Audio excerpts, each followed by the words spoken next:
Alaska, the last frontier. Over 665,000 square miles of frozen wilderness where darkness swallows the land for months, and the closest help can be hundreds of miles away. Out here, when something goes wrong, you're on your own.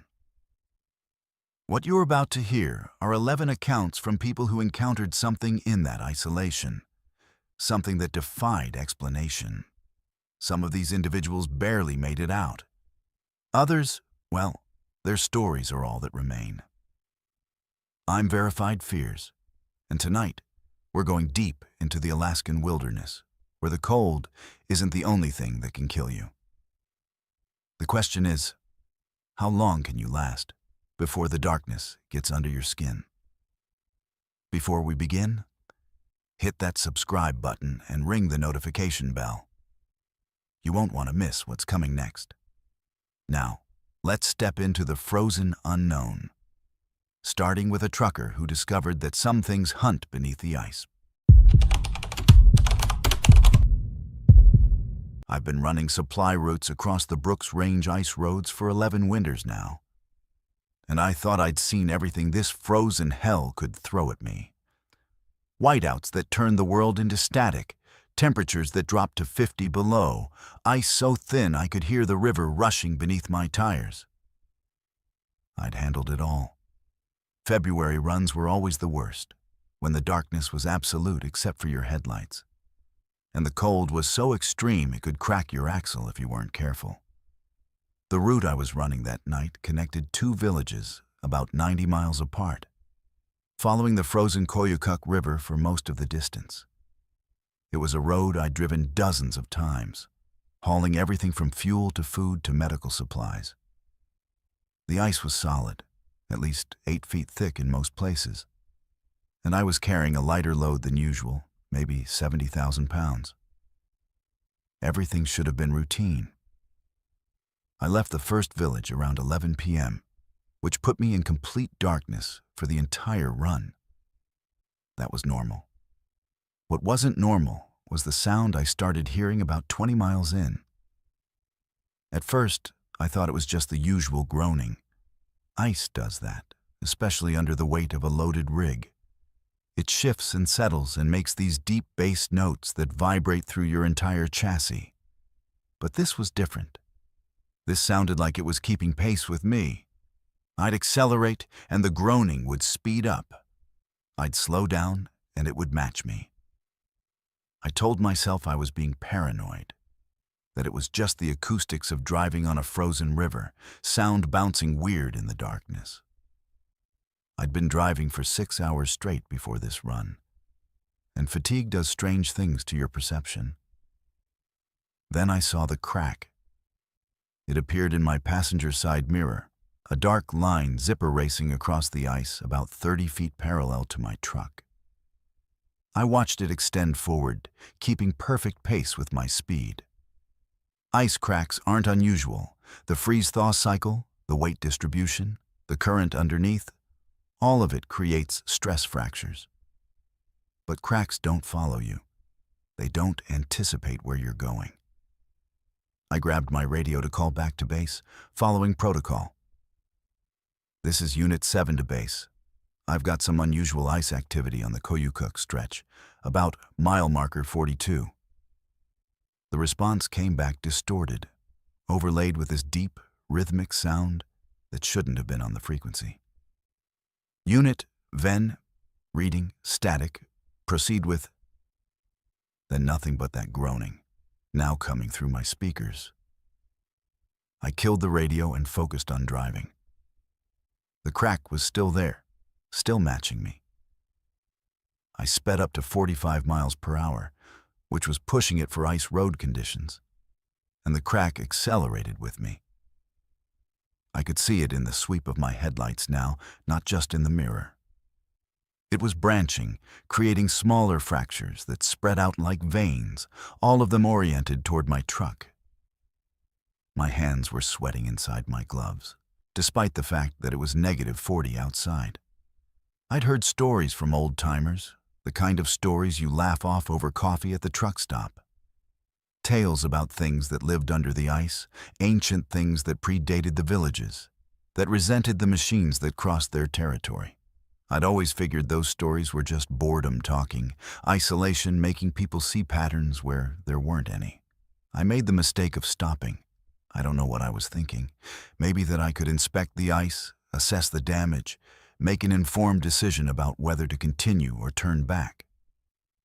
The moment my rig came to a complete halt, I felt the ice beneath me shift.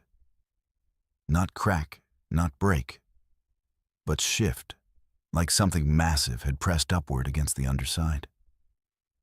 The groaning stopped entirely, replaced by a silence so complete it hurt my ears. I sat there in the cab, engine idling, watching my mirrors and the darkness beyond my headlights. That's when I saw the ice in front of me begin to bulge. It rose slowly, a dome of ice about 6 feet in diameter, lifting upward maybe 2 feet before settling back down. Then another bulge appeared, this one closer to my truck, then another. They were forming a line, moving toward me with deliberate purpose.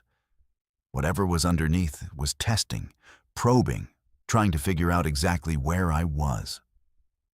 I slammed the rig into gear and hit the accelerator harder than I should have. The tires spun for a horrifying second before catching, and then I was moving, watching that line of bulges recede in my mirror. But the cracking started again immediately, and this time it was more aggressive. Multiple fracture lines spread out from beneath my truck, some of them cutting across my path ahead. The thing that still bothers me, that I can't explain away with science or fatigue or equipment malfunction, is that the cracks were strategic.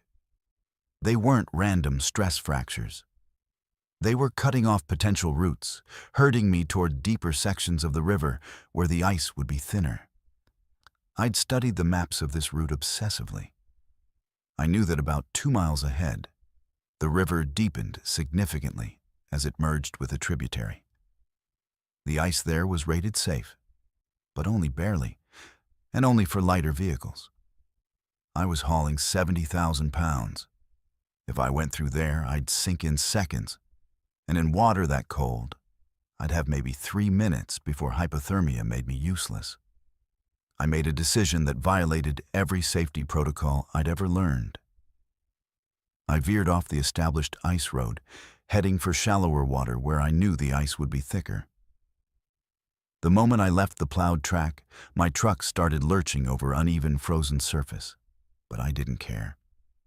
Behind me, I could see, and I know how this sounds.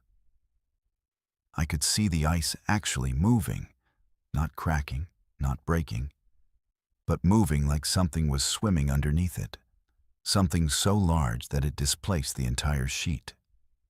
The fracture lines changed direction, trying to follow me. But I was in the shallows now, where the river had frozen solid all the way to the bottom in places. That's when I got a look at it. My headlights swept across a section of clear ice, the kind that forms in extreme cold without snow cover, and I saw a shape beneath. It was only for a second, maybe less, but that image is burned into my brain like a brand. It looked like a hand, except the fingers were too long, too many joints, and it was easily the size of my entire truck. It was pressing up against the underside of the ice, spread wide like it was feeling for vibrations.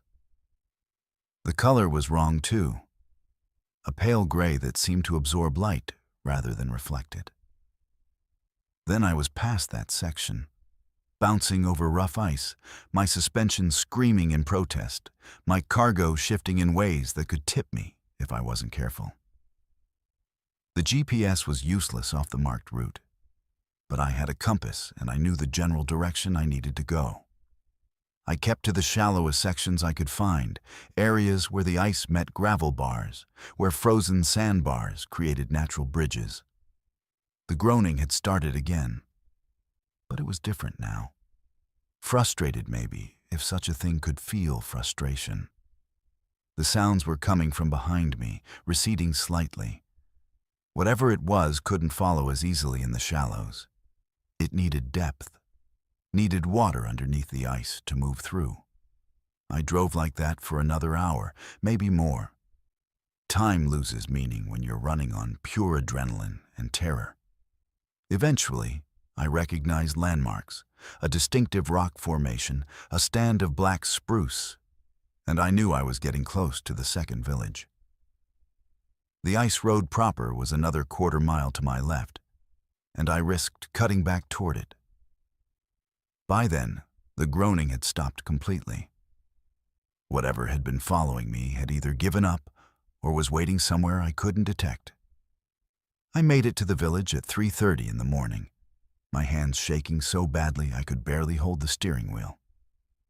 I filed a report about the ice conditions, mentioned unusual cracking patterns, and recommended that route be inspected before any more heavy loads crossed.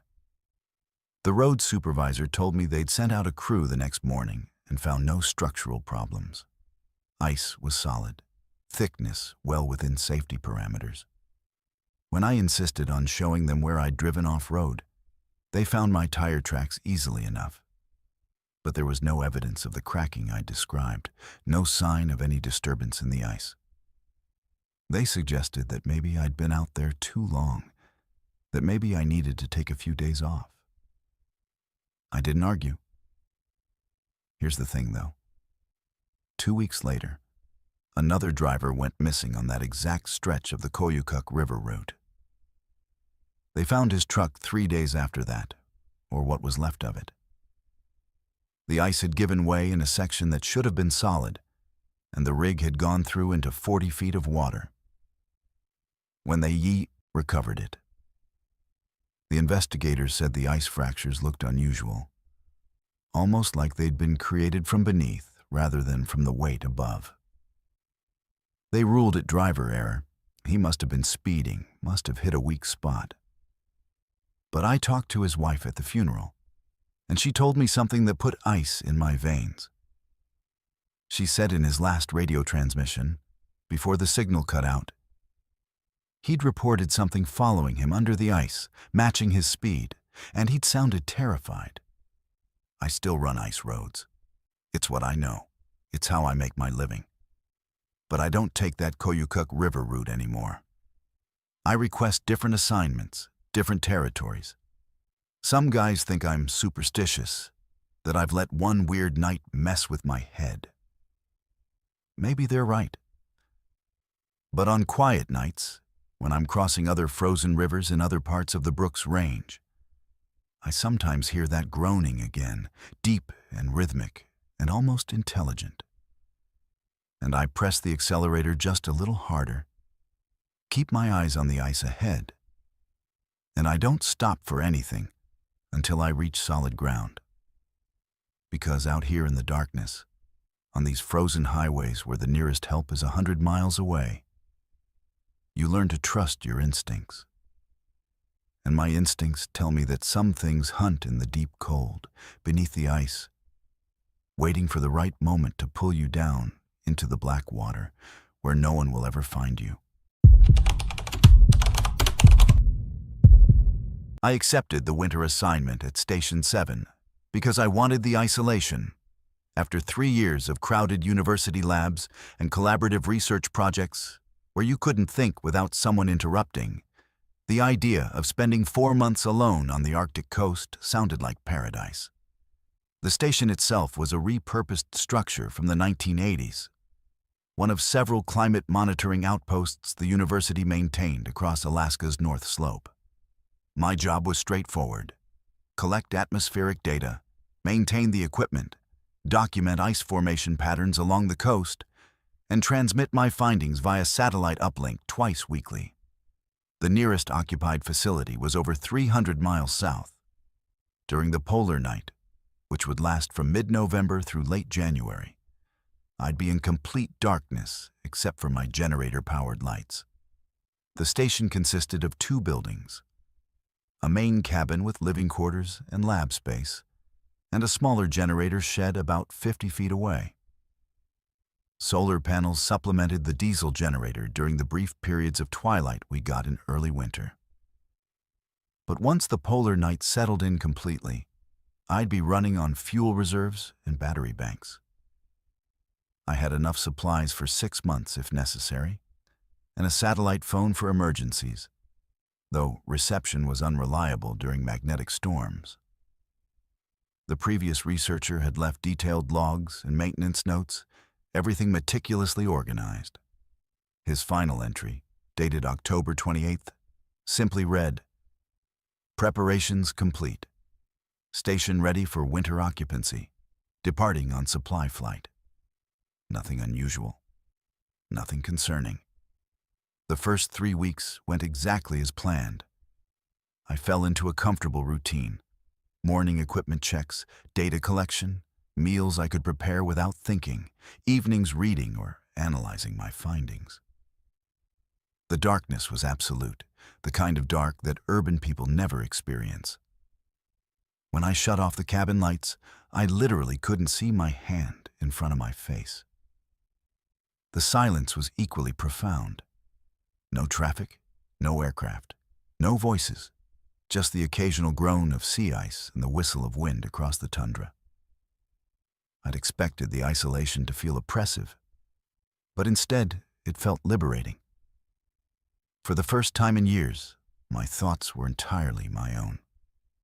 The footprints appeared on December 3rd. I discovered them during my morning perimeter check, a fresh trail in the snow leading directly to the main cabin from the east. They stopped at my door. What disturbed me wasn't their presence. It was their origin. I followed them backward across the snowfield, tracking them for maybe 200 yards before they simply stopped. Not at a vehicle, not at a drop-off point, just stopped in the middle of flat, featureless tundra.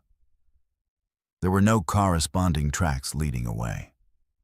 The prints were human, boot-sized, recent enough that they hadn't been filled in by the constant wind.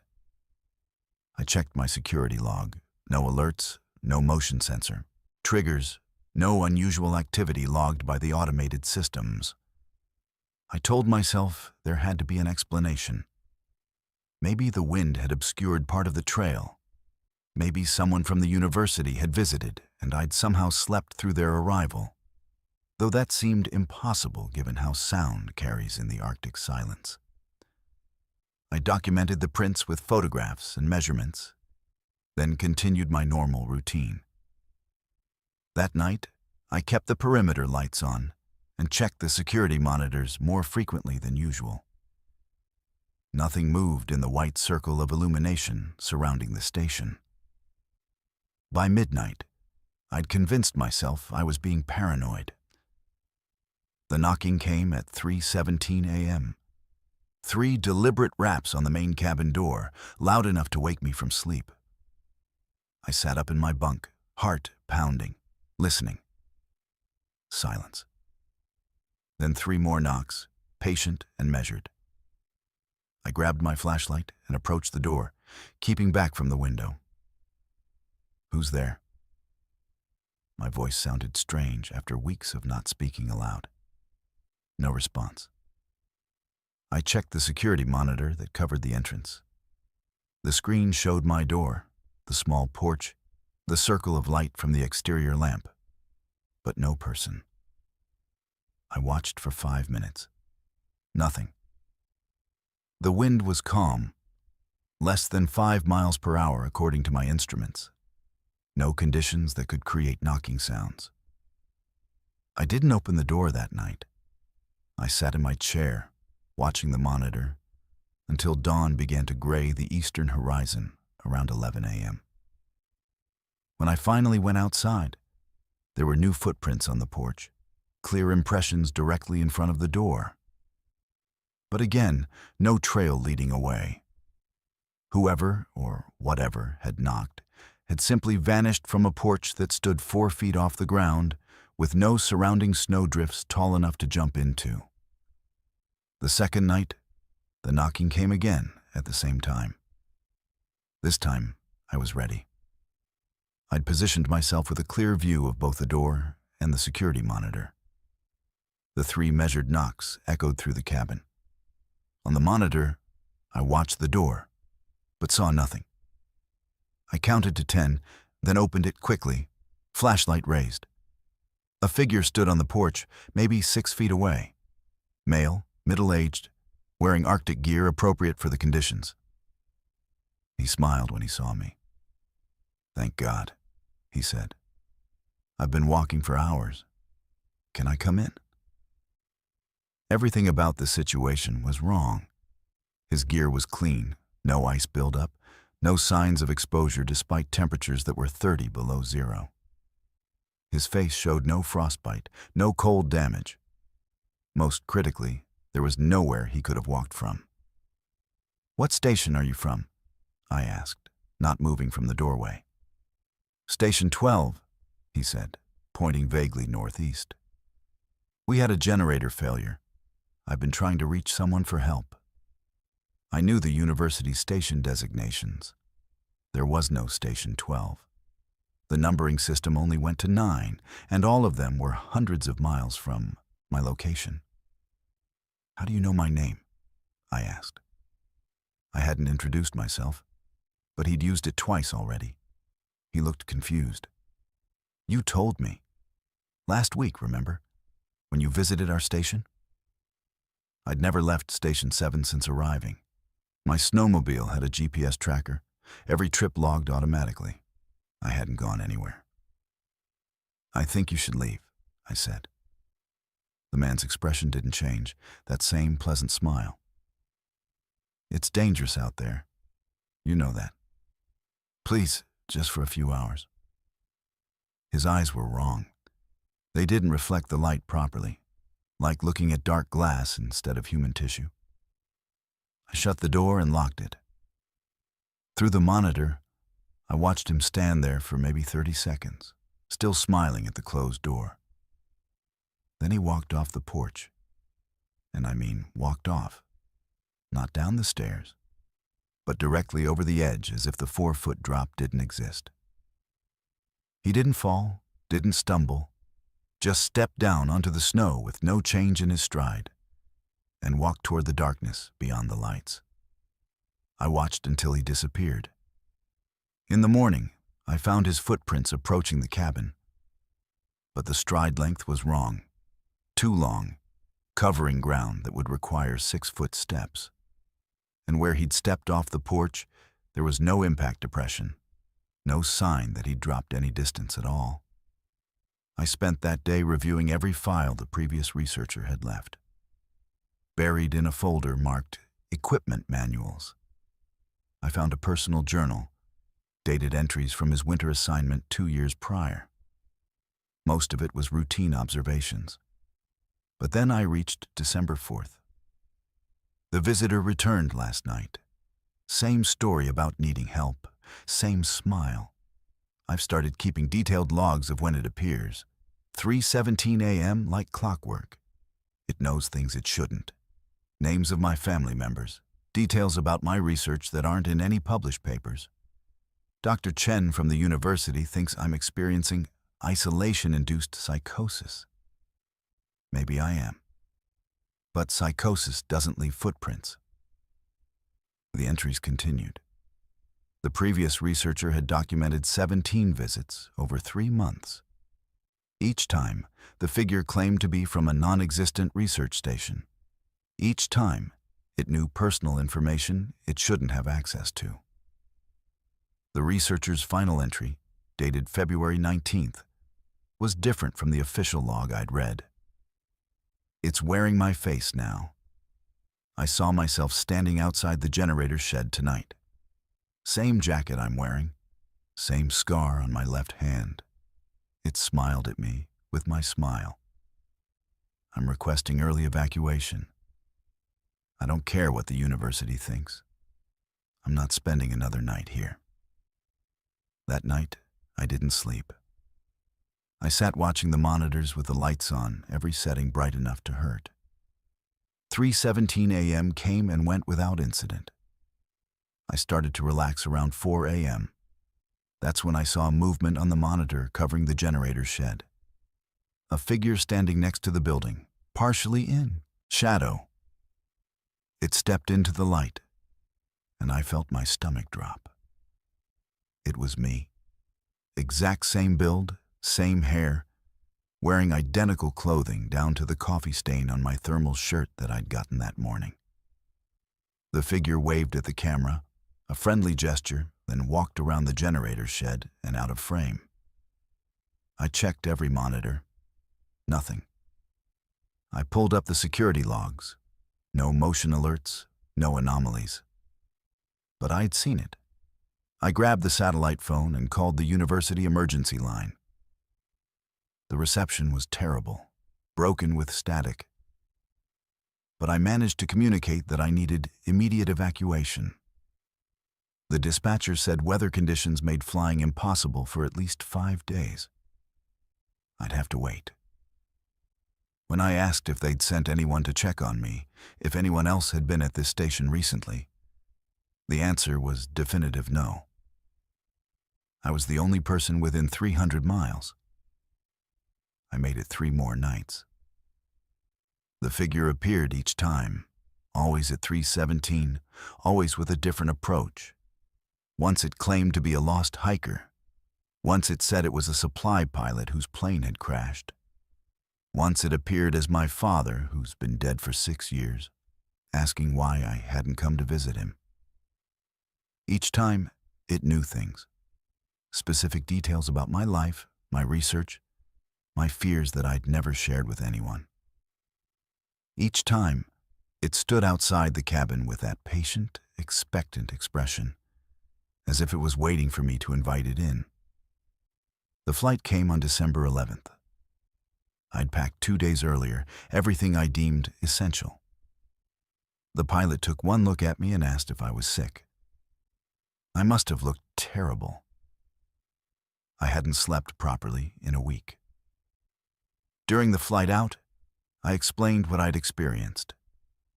He listened without commenting, then told me the university had been monitoring my satellite communications and data transmissions.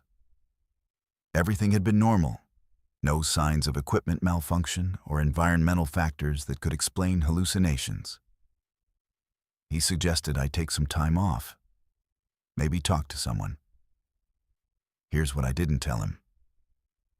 During my last night at Station 7, I was reviewing my security footage, trying to find evidence of what I'd seen. I scrubbed through hours of recordings and found something that I can't explain.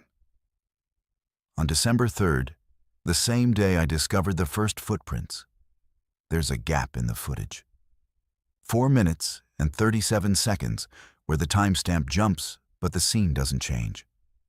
During those missing minutes, according to the metadata, the security system recorded 17 separate motion alerts inside the main cabin. I was alone in that cabin. There's no other explanation. Whatever triggered those alerts was inside with me, and I never knew. The university asked me to write a detailed report about my experience at Station 7. I submitted something clinical and brief, mentioned possible equipment issues, and recommended maintenance checks. They accepted it without question. But I know what I saw. I know those footprints were real, that the visitor was real, even if I can't explain what it was or why it appeared. Station 7 is still operational. They sent another researcher there 2 months ago for a summer assignment. I check the university databases sometimes, looking at the data transmissions from that station. Everything appears normal, but when winter comes and the polar night returns, I wonder if that researcher will get a visitor at 3:17 a.m., knocking patiently on their door, smiling with a face that looks almost human, but not quite. And I wonder if they'll be smart enough to never, under any circumstances, invite it inside. My grandfather left me his cabin in his will, along with a handwritten letter that said simply, "Spend time there. Learn to listen. Respect what you hear." He died in March. and by October I'd finally arranged enough time off work to spend a full week at the property. The cabin sat on a small island in Tongass National Forest, accessible only by float plane, about 40 minutes from Sitka. Grandfather had built it himself in the 1970s, back when you could still claim remote land if you maintained it properly. It had been his refuge every autumn for as long as I could remember. The place he disappeared to for weeks at a time, coming back quieter and somehow more settled in himself. I'm half Tlingit on my mother's side. Though I'd grown up in Anchorage, disconnected from most of the cultural traditions my grandfather had tried to teach me. He'd told me stories about the Kushtaka when I was young, shapeshifters that could take human form, land otter men who lured people into the forest and drove them mad. I'd always assumed they were just cautionary tales, the kind every culture has to keep children from wandering too far from safety. Looking back now, I realize how seriously he took those stories, how he never smiled when he told them like he did with other family legends. The float plane dropped me off on a calm afternoon, the pilot helping me unload my supplies onto the small dock grandfather had maintained. "You sure you want a full week out here alone?" he asked. "Weather's supposed to turn in a few days." I assured him I'd be fine. The cabin had a satellite phone for emergencies, and I'd brought enough food for 10 days. He shrugged and handed me his card. "Call when you're ready for pickup. And hey, your grandfather was good people. He knew this forest, respected it. You should do the same." Then he was gone, the sound of the plane's engine fading until there was nothing but wind in the spruce trees and the lap of water against the dock. The cabin was exactly as I remembered from childhood visits. One room with a loft, a wood stove, shelves lined with books and field guides, grandfather's tools hanging neatly on the wall. Everything was meticulously maintained despite his absence. Someone must have been checking on it, though the lawyer hadn't mentioned a caretaker. I found grandfather's journals on a shelf, dozens of them dating back decades. I'd planned to read through them during my stay, hoping to feel closer to him, to understand why this place had meant so much to him. The first 2 days were peaceful. I hiked the island's trails, sat on the dock watching ravens, cooked simple meals on the wood stove. In the evenings, I read grandfather's journals by lamplight. Most entries were observations about weather, wildlife, the changing seasons. But scattered throughout were references to the old warnings and keeping the boundaries. One entry from 15 years ago caught my attention. Heard her voice again. Tonight, Catherine calling from the tree line, asking me to come help her with something. Catherine's been dead 8 years. I stayed inside, burned cedar like father taught me.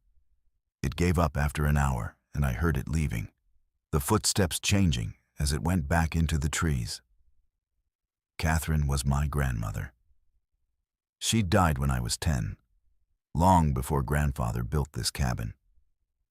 I read the entry 3 times, trying to make sense of it.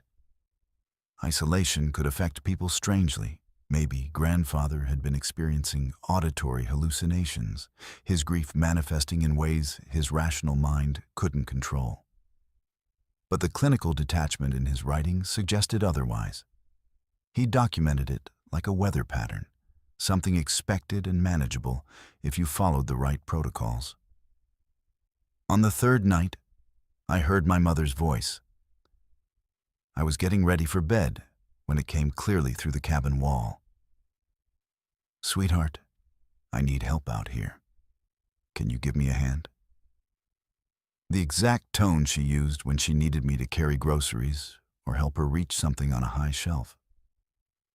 My mother lives in Anchorage, over 800 miles away. I'd spoken to her on the satellite phone that morning. She was fine, dealing with a plumbing issue in her apartment, completely safe. There was no possible way she was standing outside this cabin. I didn't respond. I sat very still on the bunk, listening. The voice came again, slightly different this time. "I know you're in there. Please, I'm hurt. I need your help." Still my mother's voice, but the phrasing was wrong. She wouldn't say it like that, wouldn't use those exact words. I remembered grandfather's journal entry and looked for the cedar he'd mentioned burning. I found bundles of it hanging near the stove, dried and ready. I threw several pieces into the fire, and the cabin filled with a sharp, clean scent. The voice outside stopped. I didn't sleep that night. I sat by the stove with grandfather's journals, reading every entry that mentioned the boundaries or the warnings. A pattern emerged. Almost every autumn he'd spent here, something had come to the cabin, trying to lure him outside. It would use voices of people he knew, always someone who was dead or far away. Once it had sounded like his brother, drowned in a fishing accident 30 years prior. Once like his childhood friend, killed in Vietnam.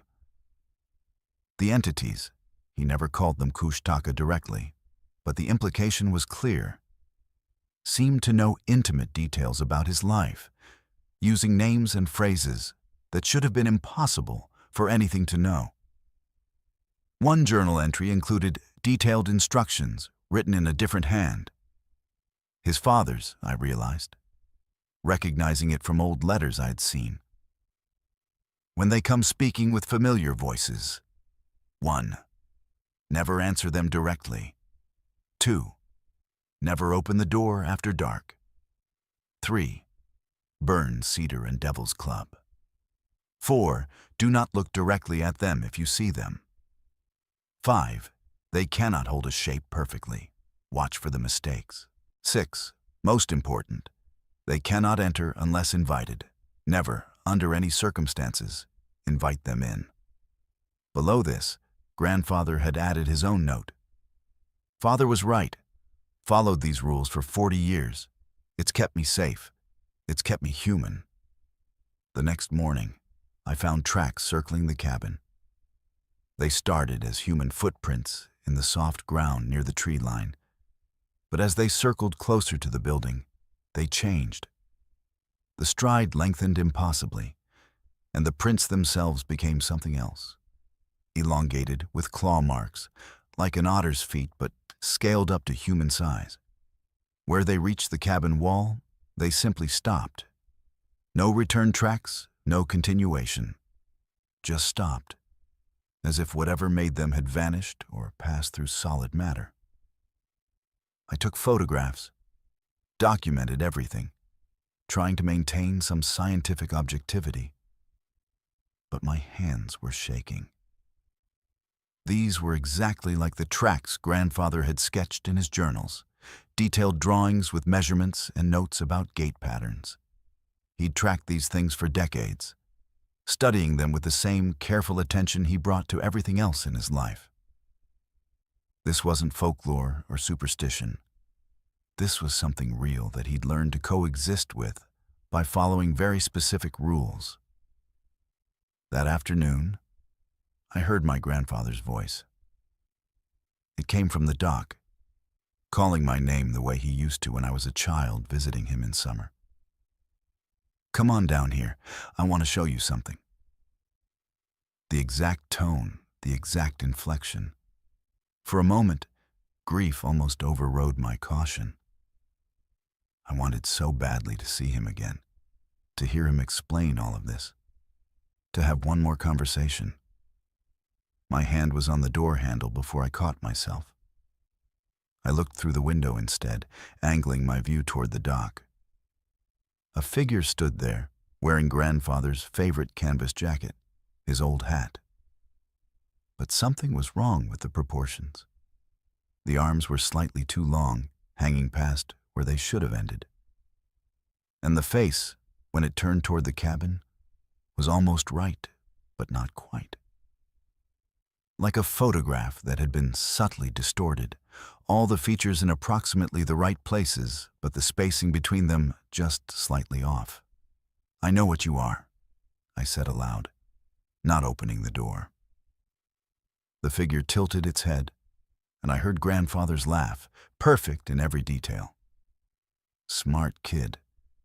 Your grandmother was worried you wouldn't listen to the old stories. But you're reading the journals, aren't you?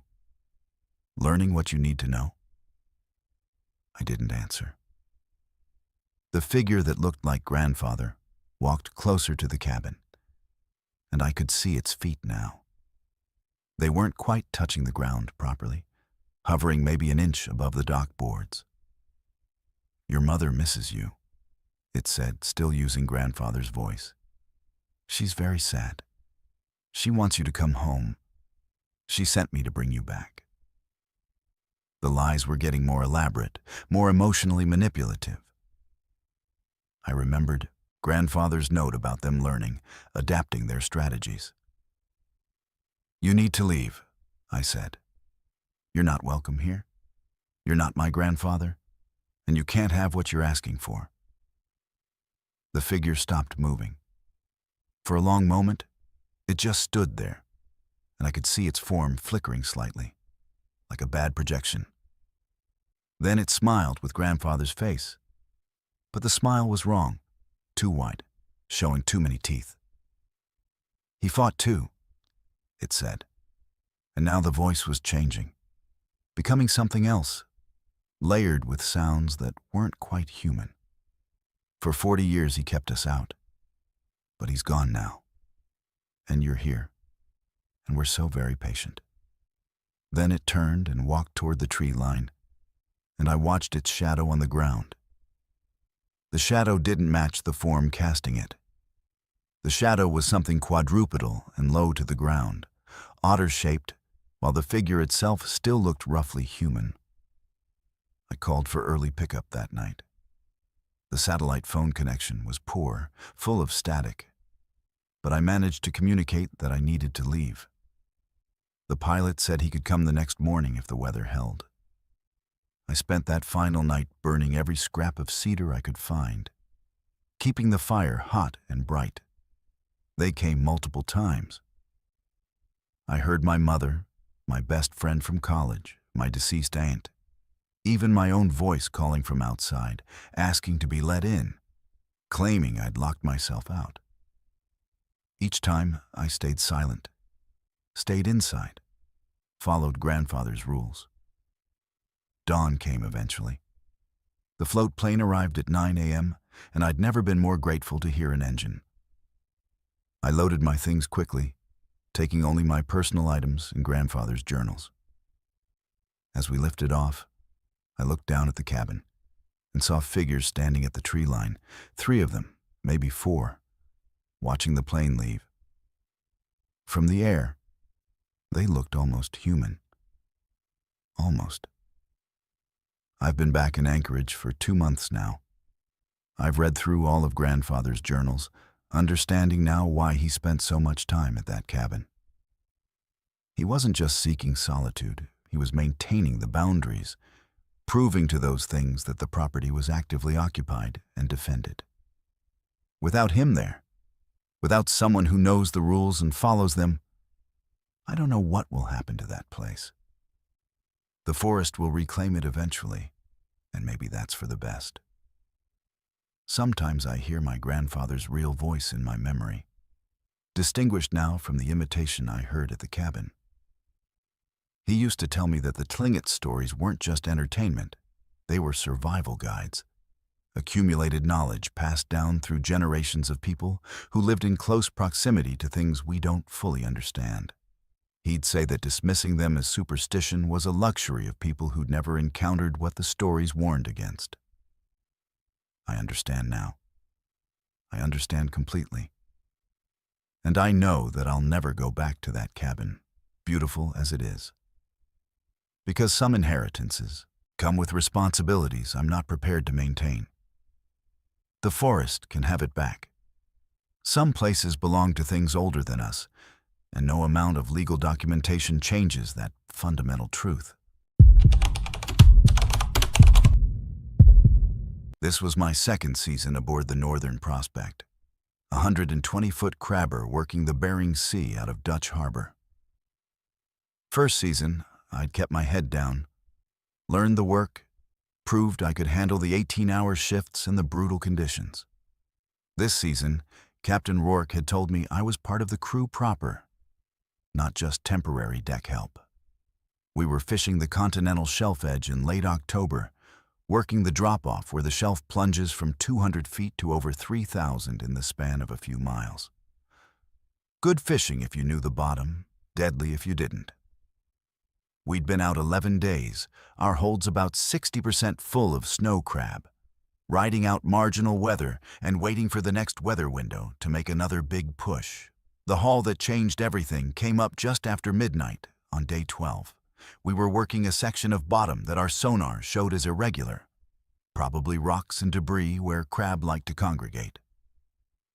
The net went down to just over 800 feet, deeper than we usually fished. But the captain wanted to try the edge of a trench that showed on our bathymetric maps. Normal drop took about 20 minutes. This one took 40, and when the winch finally started bringing it up, something felt wrong. The tension on the cables was inconsistent, surging and dropping in ways that didn't match any catch pattern I'd seen before. "Heavy?" said Mikey, our lead deckhand, watching the cable strain. Real heavy, or snagged on something. We'd snagged before. Caught the net on rock formations or debris, once on what turned out to be part of a wrecked Japanese fishing vessel from the 70s. But this felt different. The net was moving, coming up steadily, but the resistance kept changing like whatever was in it was shifting position. Captain Rourke came out of the wheelhouse to watch, which he rarely did for routine hauls. When the net broke the surface, we could see it was full, bulging with a normal catch of crab and bottom fish. But there was something else, something large and pale in the center of the mass. We swung the boom over the sorting deck and released the catch. Crabs scattered across the deck in the usual chaos. But that other thing, it hit the deck with a wet, heavy sound that I felt through my boots. For a few seconds, we all just stood there staring at it. It was maybe 7 feet long, roughly humanoid in shape. But that's where any similarity to human anatomy ended. The skeleton was visible through translucent tissue that looked like deep-sea fish skin. You could see the bones moving inside it when it shifted. And it was alive. Whatever this thing was, 800 feet of pressure change hadn't killed it. The head, if you could call it that, was elongated, eyeless, but there were hollows where eyes might have been in some distant evolutionary past. The mouth was a lipless gash filled with needle-fine teeth. But the worst part, the detail that made my skin crawl, was the hands. It had hands. Not flippers, not fins, but articulated fingers. Too many of them, 7 on each hand. And they were moving, touching the deck, exploring with what looked like deliberate curiosity. Jesus Christ, what is that? Mikey backed away from it. Our other deckhand, Tommy, was already on the radio, calling it into the Fisheries Observer program like we were supposed to for unusual catches.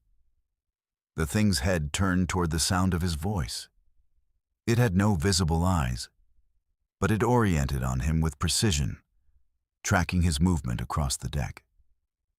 That's when I saw it clearly in the deck lights. The eye sockets weren't empty. There was something there, something dark and wet that reflected our lights like oil on water. Captain Rourke approached it carefully, keeping his distance.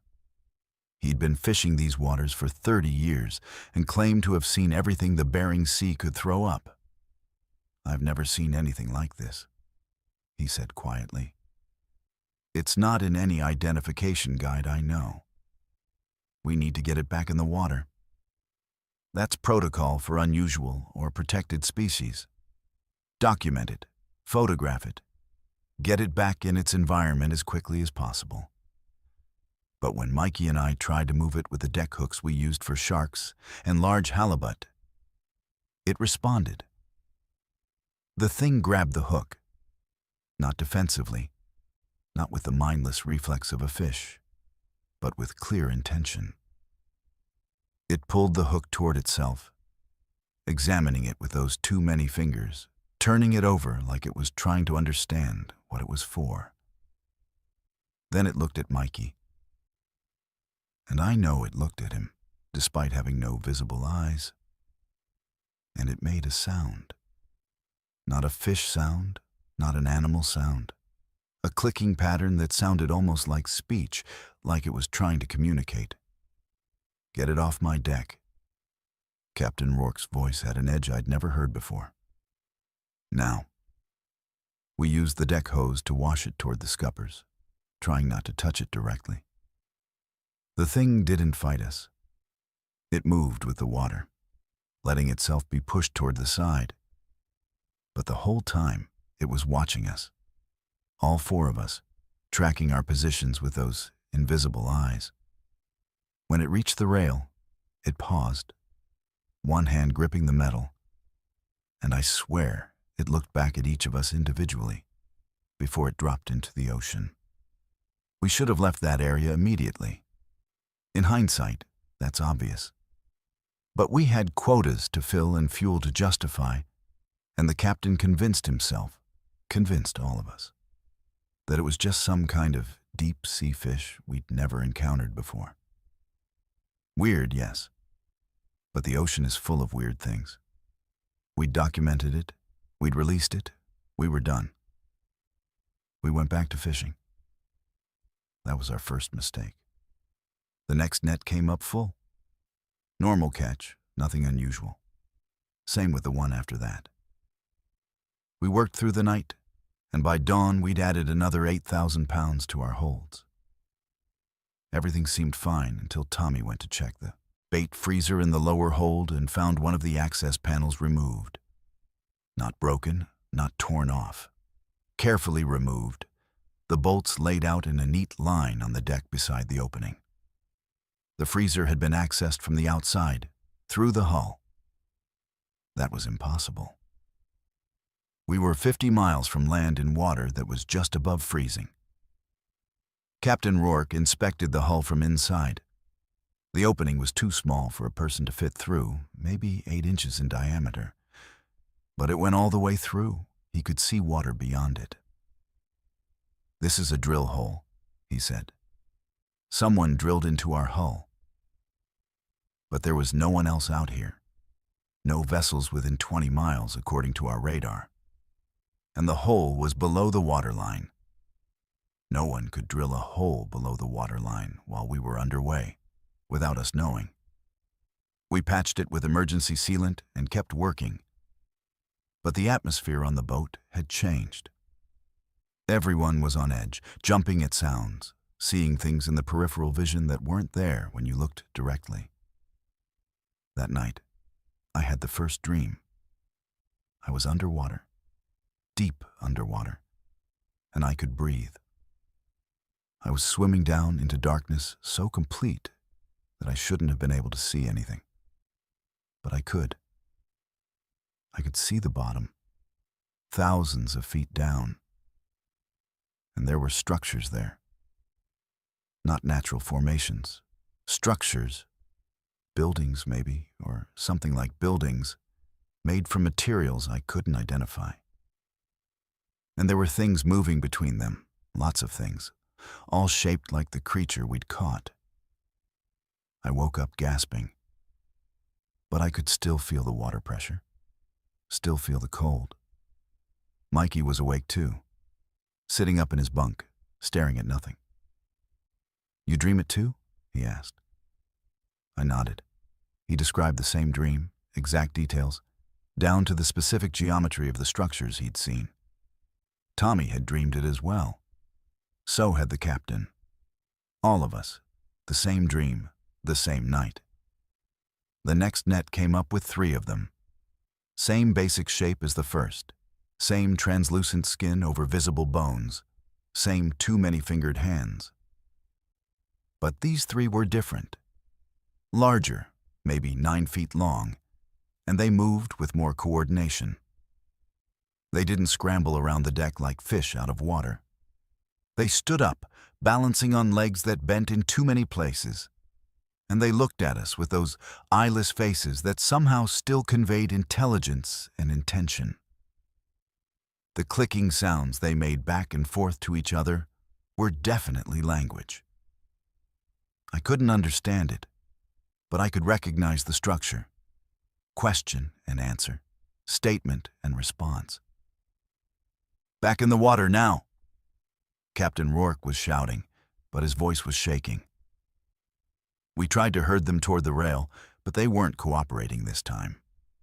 One of them approached the wheelhouse door, those wrong-jointed fingers touching the handle, testing it.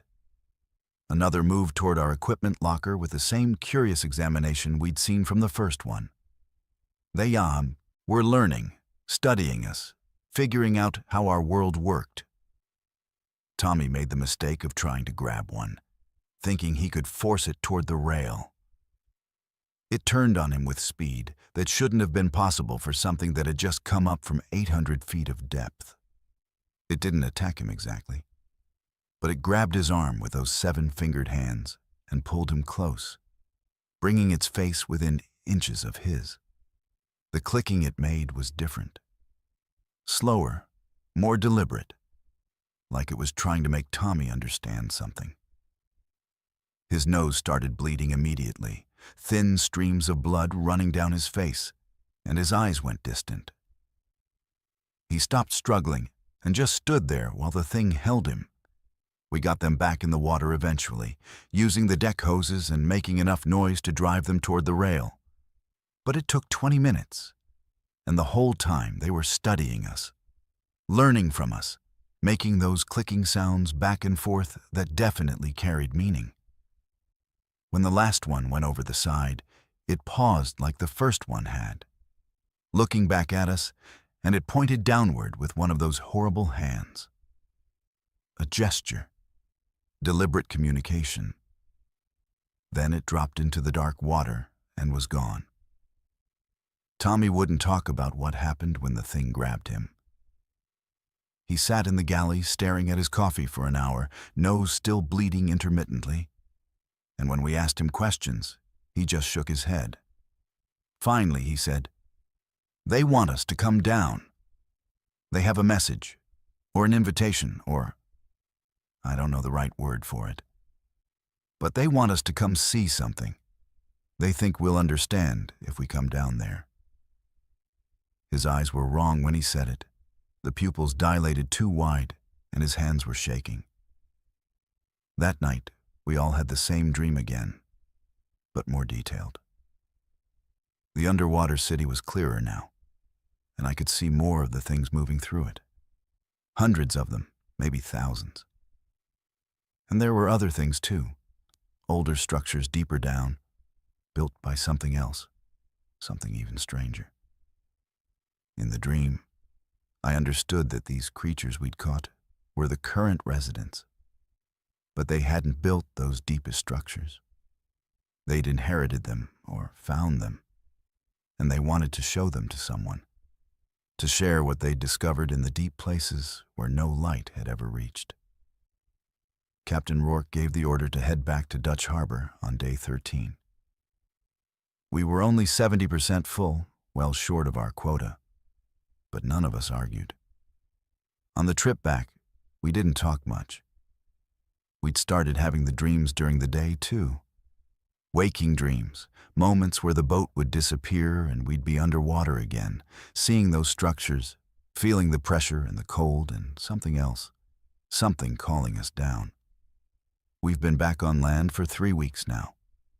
The fisheries department took our photos and documentation, but they didn't seem particularly concerned. Deep sea life is poorly documented, they said. Probably some kind of undiscovered species of fish. They thanked us for the report and filed it away. None of us have signed on to another boat. We're all having trouble sleeping, having trouble with any kind of normal life. The dreams keep coming, every night now, more vivid and detailed. Last night I dreamed that we were all underwater together, crew and captain, swimming down toward those structures, and the things were waiting for us, welcoming us, showing us doors that opened into spaces that couldn't exist but did. Tommy disappeared 4 days ago. His apartment was found empty, his phone and wallet left behind. The last text message on his phone was to his sister. Going to see what they wanted to show us.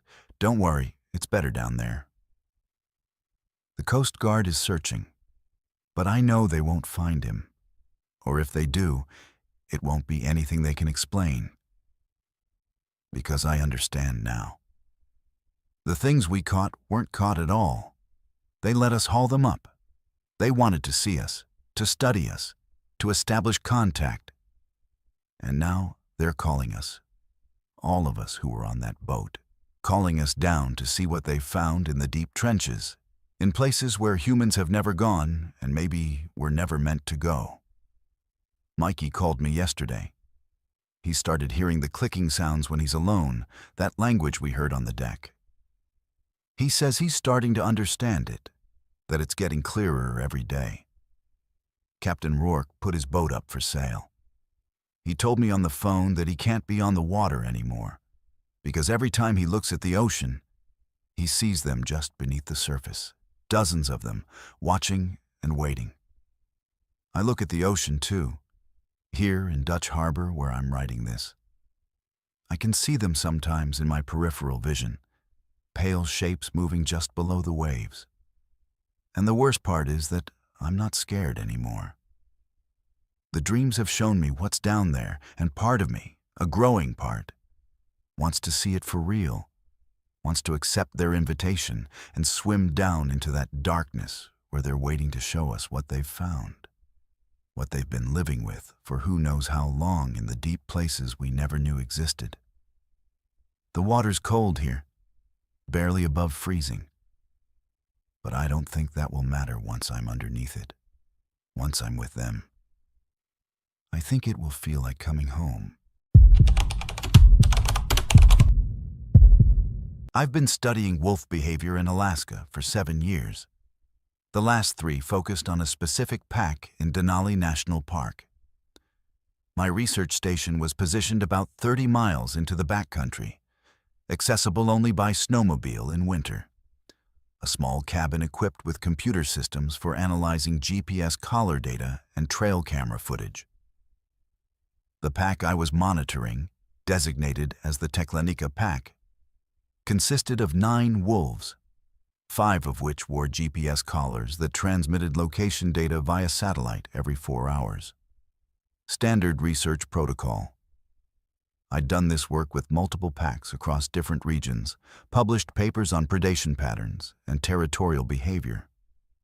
I thought I understood wolves, understood the limits of their intelligence and social organization. December 2024 taught me how wrong I was. The first anomaly appeared in the GPS data on December 8th. I was reviewing the overnight location pings when I noticed something unusual about the pack's movement pattern. Normally, wolves travel in relatively loose formations when hunting, spreading out to cover more ground, then converging on prey. But these coordinates showed the pack moving in a perfect geometric grid pattern across a 2-square-mile area, each wolf maintaining exactly the same distance from the others, the entire formation shifting as a single coordinated unit.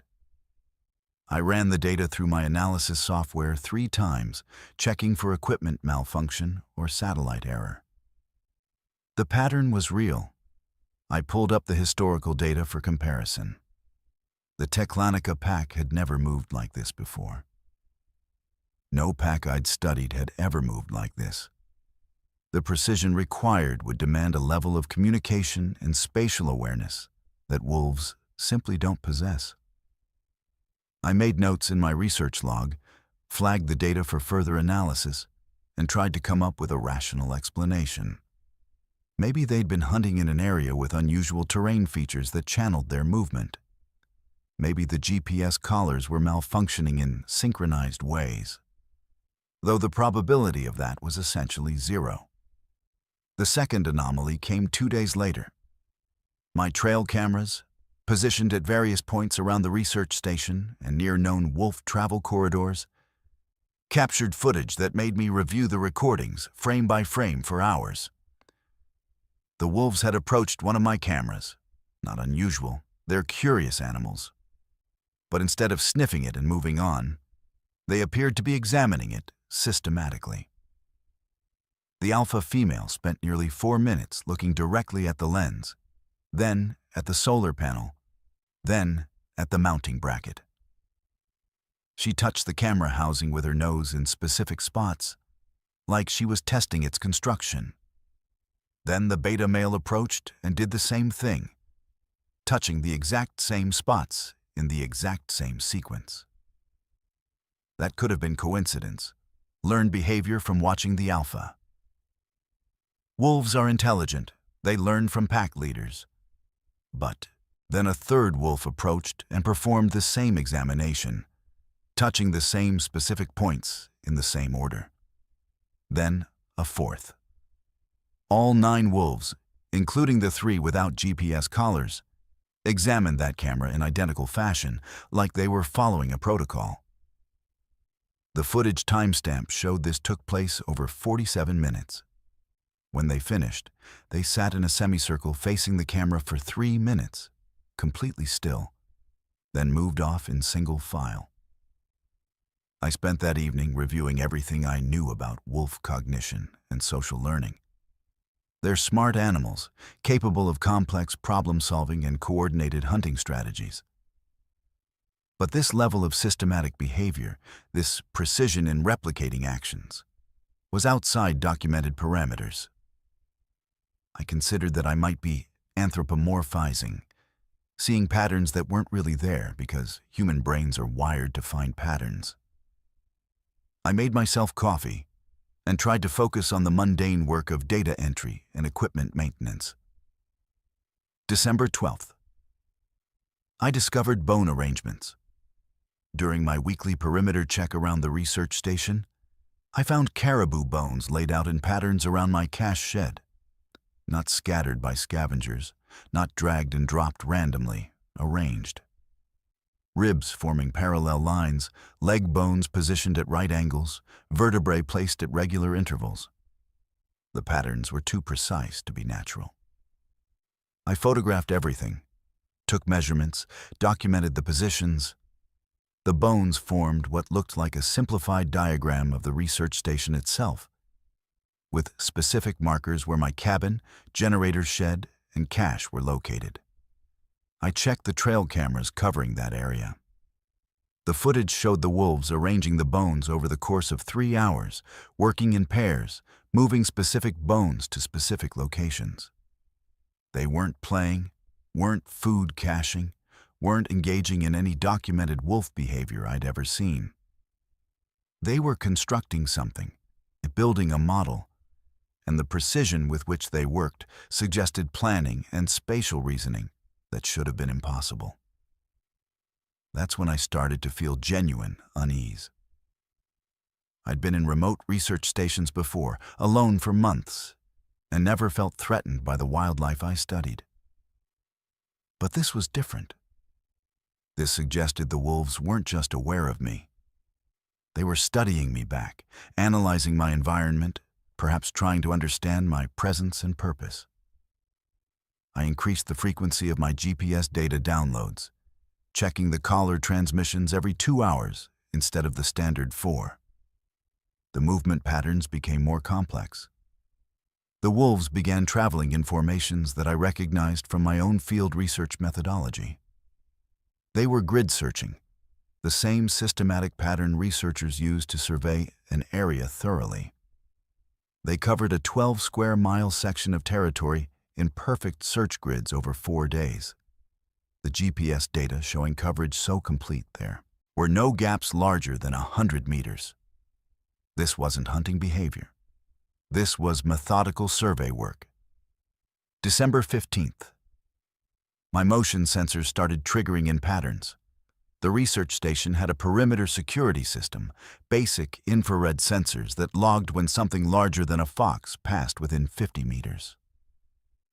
Over the course of one night, the sensors triggered in sequence, clockwise around the station, one every 17 minutes for 6 hours. Whatever was tripping them was circling my position with mathematical regularity. I reviewed the trail camera footage and saw individual wolves, each making exactly one circuit around the station before disappearing into the darkness. They were taking turns, maintaining continuous surveillance. I called my research supervisor via satellite phone and described what I was observing. She listened patiently, then suggested that wolves were simply establishing territorial behavior around a potential competitor. Me. It was a reasonable explanation. I wanted to believe it. But it didn't account for the precision, the geometric patterns, the systematic approach. Those weren't territorial displays. Those were intelligence-gathering operations. The next development was the most disturbing. I discovered the wolves were testing my security measures. I had a standard electric fence around the generator's shed. Low voltage, enough to deter curious animals from tampering with fuel supplies.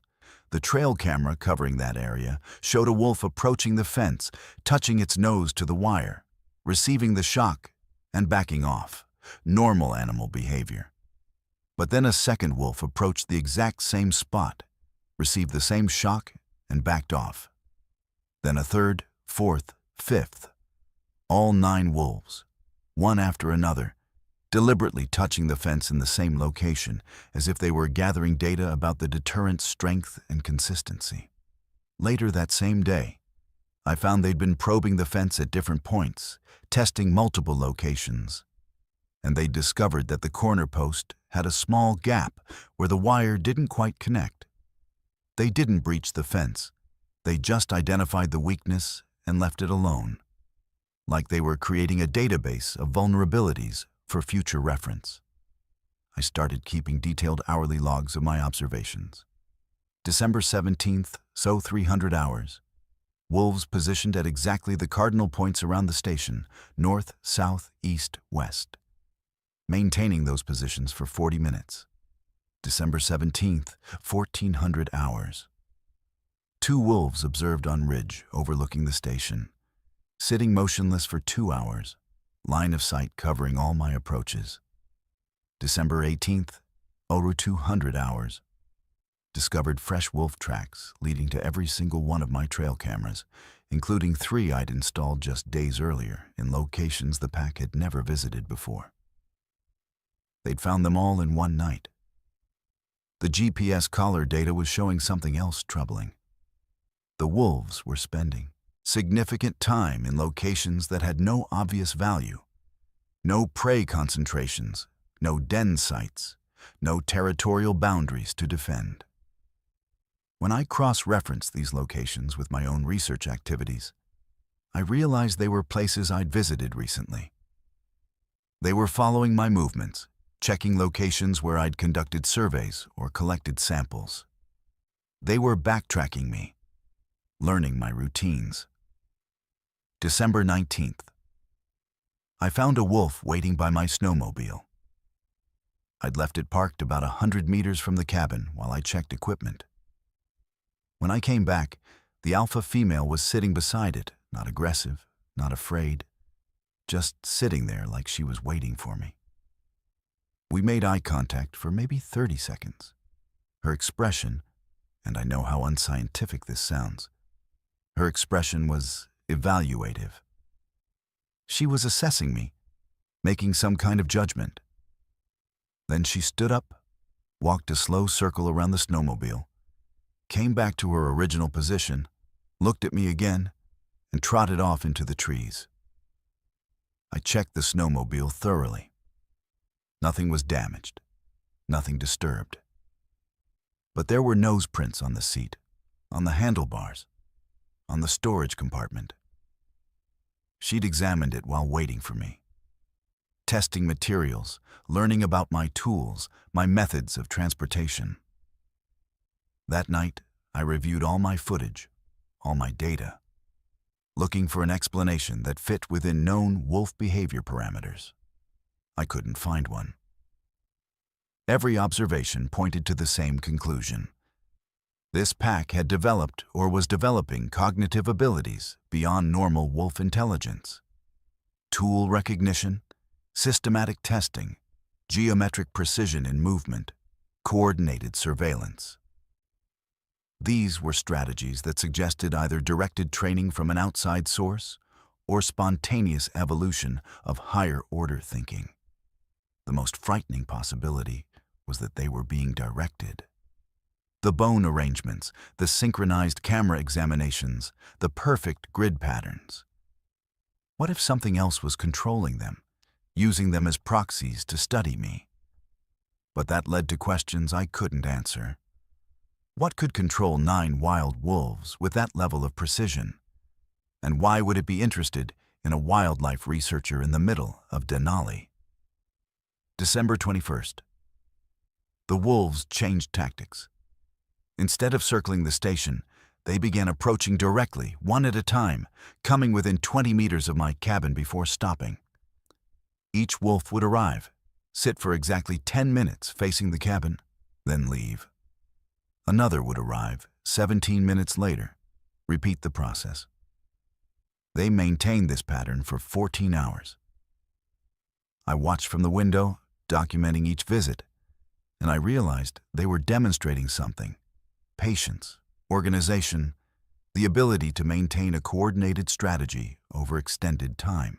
The GPS data from that day showed me something that made my hands shake when I mapped it.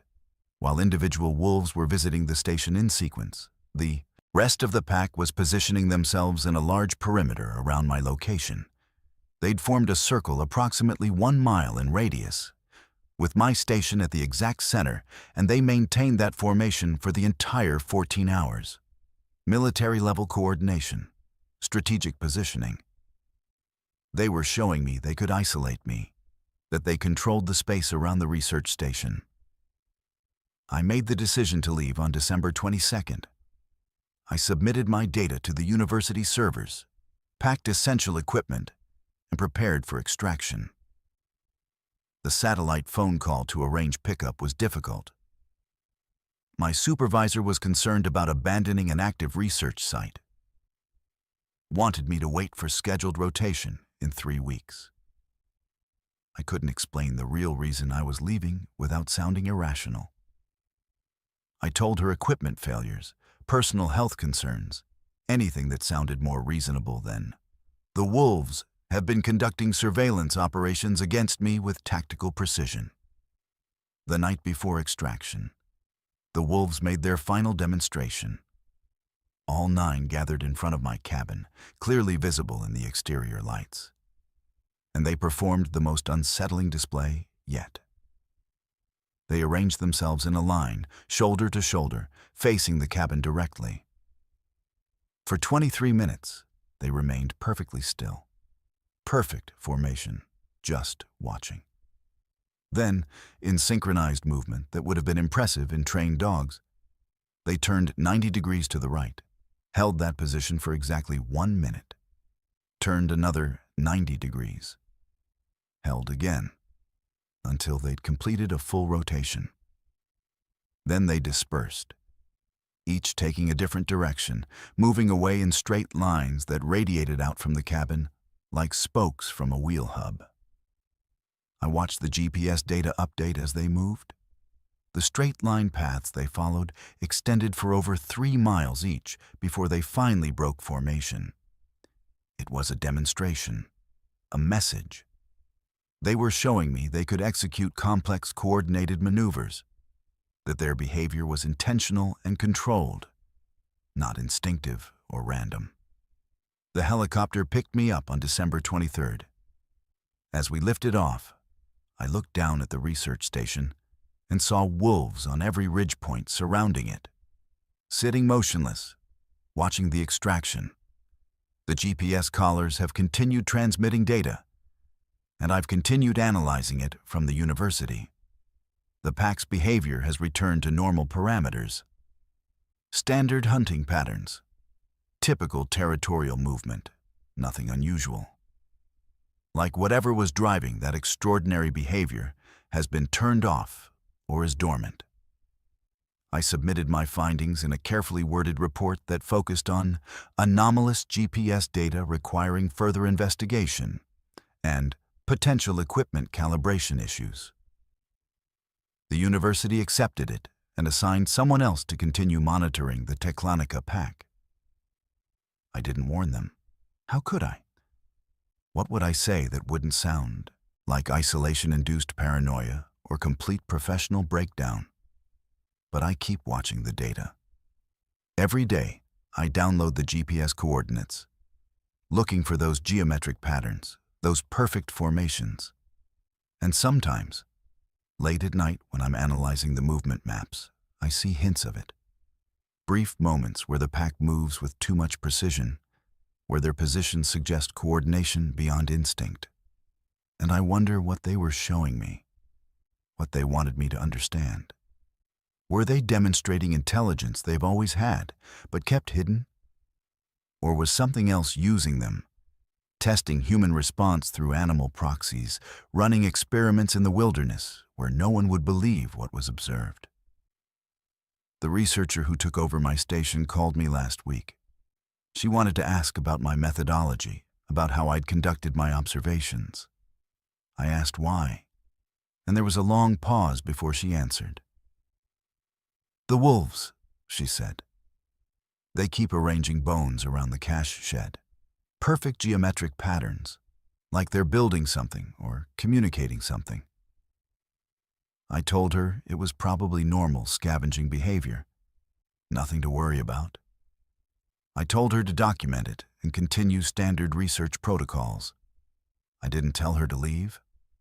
I probably should have.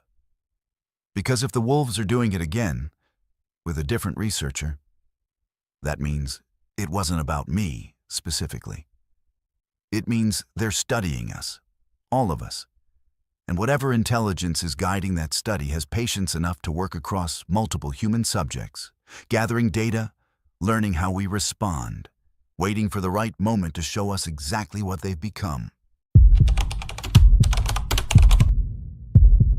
I've been flying supply routes across Alaska for 15 years, accumulated over 8,000 hours in Cessnas, Beavers, and Otters. Most of it in conditions that would ground pilots in the lower 48 without a second thought. You learn to read weather that changes by the minute, to navigate by landmarks when GPS signals drop out in the mountains, to land on gravel strips that are barely longer than your wingspan. The job requires constant risk assessment and a healthy respect for how quickly things can go wrong up here. Weather, mechanical failure, navigation error. Any one of them can kill you if you're not paying attention. What happened to me on November 14th, 2024, doesn't fit into any of those categories, and that's what keeps me awake at night. The flight was routine. Cargo run from Sitka to a mining operation near the Canadian border, about 240 miles as the crow flies. I was in my Cessna 206 on floats, weather forecast showing scattered clouds with visibility decent for November. I'd flown this route dozens of times, knew every mountain peak and river valley, every landmark I needed to stay on course. The cargo was standard mining supplies, nothing heavy, well within weight limits. I filed my flight plan, did my pre-flight check, and took off at 7:30 with an estimated arrival time of 10:15. The first hour was textbook. I followed the inside passage north, then cut inland toward the mountains, climbing to 8,500 feet to clear the passes. Visibility was good, maybe 8 miles, and I was making decent time with a slight tailwind. I checked in with flight service at the 1-hour mark, reported position and conditions, everything nominal. The controller acknowledged and told me to have a safe flight. That was the last normal radio transmission I made. About 90 minutes into the flight, the weather started changing. Clouds moved in faster than the forecast predicted, dropping the ceiling from scattered to broken in less than 15 minutes. Not unusual for Alaska. The forecasts are educated guesses at best in the mountain regions. I descended to stay VFR, keeping visual contact with the terrain, following a valley I'd used before that led through the mountain range. The valley was familiar territory, a natural corridor between peaks that saved 20 miles versus going around. That's when things started feeling wrong. The valley looked right, same approximate width, same general orientation, but details were off. The tributaries feeding into the main river weren't in the positions I remembered. There was a waterfall on the south wall that shouldn't have been there. I checked my GPS, and the coordinates showed I was exactly where I should be. But what I was seeing didn't match my memory or my charts. I told myself it was the lighting, the cloud cover changing how things looked. Maybe I'd gotten turned around and entered a different valley that ran parallel. But my compass heading was correct. My GPS coordinates matched my flight plan. I should have been looking at familiar terrain, but nothing felt familiar. The wrongness was subtle but persistent, like looking at a photograph that's been slightly distorted. All the elements are there, but the proportions are off. Then the clouds closed in completely, and I was in a whiteout. 1 second I had forward visibility, the next I was flying in absolute white. No horizon, no ground reference, no sky, just uniform brightness in every direction. Whiteout conditions are deadly. You lose all depth perception, all sense of orientation. Pilots have flown perfectly functional aircraft into the ground in whiteouts because they literally couldn't tell up from down. I immediately went to instruments, trusting my altimeter and attitude indicator rather than my senses. Protocol says climb to a safe altitude and get out of the valley, but my instruments were acting strange. The altimeter was spinning, rising, and falling randomly. The compass was rotating slowly but continuously, like I was in a constant turn even though the attitude indicator showed wings level. The GPS display flickered, showing coordinates that jumped hundreds of miles with each update. 1 second I was over southeast Alaska, the next over the Bering Sea, then back to somewhere in the Brooks Range. I tried the radio. Sitka Flight Service. This is Cessna November 73 Delta Mike.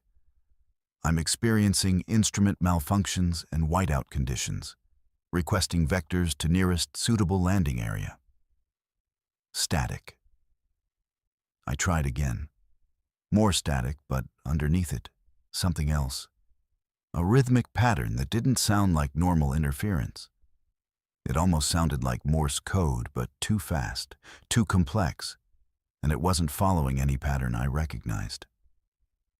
The engine was running smoothly, fuel quantity showing normal, all systems operational except navigation and communication. I had maybe 2 hours of fuel remaining, enough to backtrack if I could figure out which direction to go. But without reliable instruments, without visual reference, without radio contact, I was essentially blind and deaf in the middle of a mountain range. I made the decision to descend slowly, trying to get below the whiteout layer. I dropped at 200 feet per minute, watching the altimeter when it was showing steady numbers, and praying I'd break out into clear air before I hit terrain. At what the altimeter claimed was 4,800 feet, the white started breaking up. I could see shapes below me, dark forms that resolved into ground features. What I saw when I came out of the whiteout made my hands tighten on the yoke. I was in a valley, but it wasn't the valley I'd entered. The geography was wrong, not slightly off, but fundamentally different. The mountains surrounding me were shaped wrong, too symmetrical, like they'd been placed deliberately rather than formed by geological processes. The river below ran too straight, maintaining perfect consistency and width for miles. And there were structures. They looked like buildings, but the architecture was wrong. Angles that didn't quite make sense. Proportions that seemed to shift when I looked at them from different directions. They were massive, some of them covering several acres, built from material that reflected the dim light in ways that metal and concrete don't. The structures were arranged in geometric patterns, perfectly spaced, connected by what might have been roads, but were too wide and ran in perfectly straight lines, regardless of terrain. I checked my GPS again. The display now showed coordinates that placed me 47 miles east of my planned route, in an area my charts indicated as unpopulated wilderness. But I was looking at what appeared to be a settlement, or a facility, or something that suggested intelligent design and large-scale construction. Nothing on this scale existed in this region. I would have known about it, would have seen it on satellite imagery, would have heard about it from other pilots. I circled lower, trying to get better visibility, trying to understand what I was seeing. There was no sign of activity, no vehicles, no lights, no movement. The structures just sat there in their precise geometric arrangements, massive and silent. My watch showed 0945. I'd been flying for 2 hours and 15 minutes. Should have been close to my destination. Instead, I was somewhere that shouldn't exist, looking at architecture that made no sense. That's when I noticed my fuel gauge. It still showed nearly full, about the same level it had shown 30 minutes earlier. Fuel gauges can malfunction, can stick, but mine had been working fine during pre-flight and early flight. I checked my watch against the panel clock. They disagreed by 15 minutes. My watch showed 0945. The panel clock showed 1000. Both were accurate when I'd taken off. I'd synced them as part of my pre-flight routine. I tried climbing out of the valley, wanting to get above it, to see if I could orient myself by finding familiar landmarks beyond the ridges. As I climbed, the whiteout closed in again. And when I tried to turn back, I found myself descending back into the same valley from a different direction. I tried 3 more times, each attempt ending the same way. Whiteout conditions forcing me back down, emerging into the valley I couldn't escape.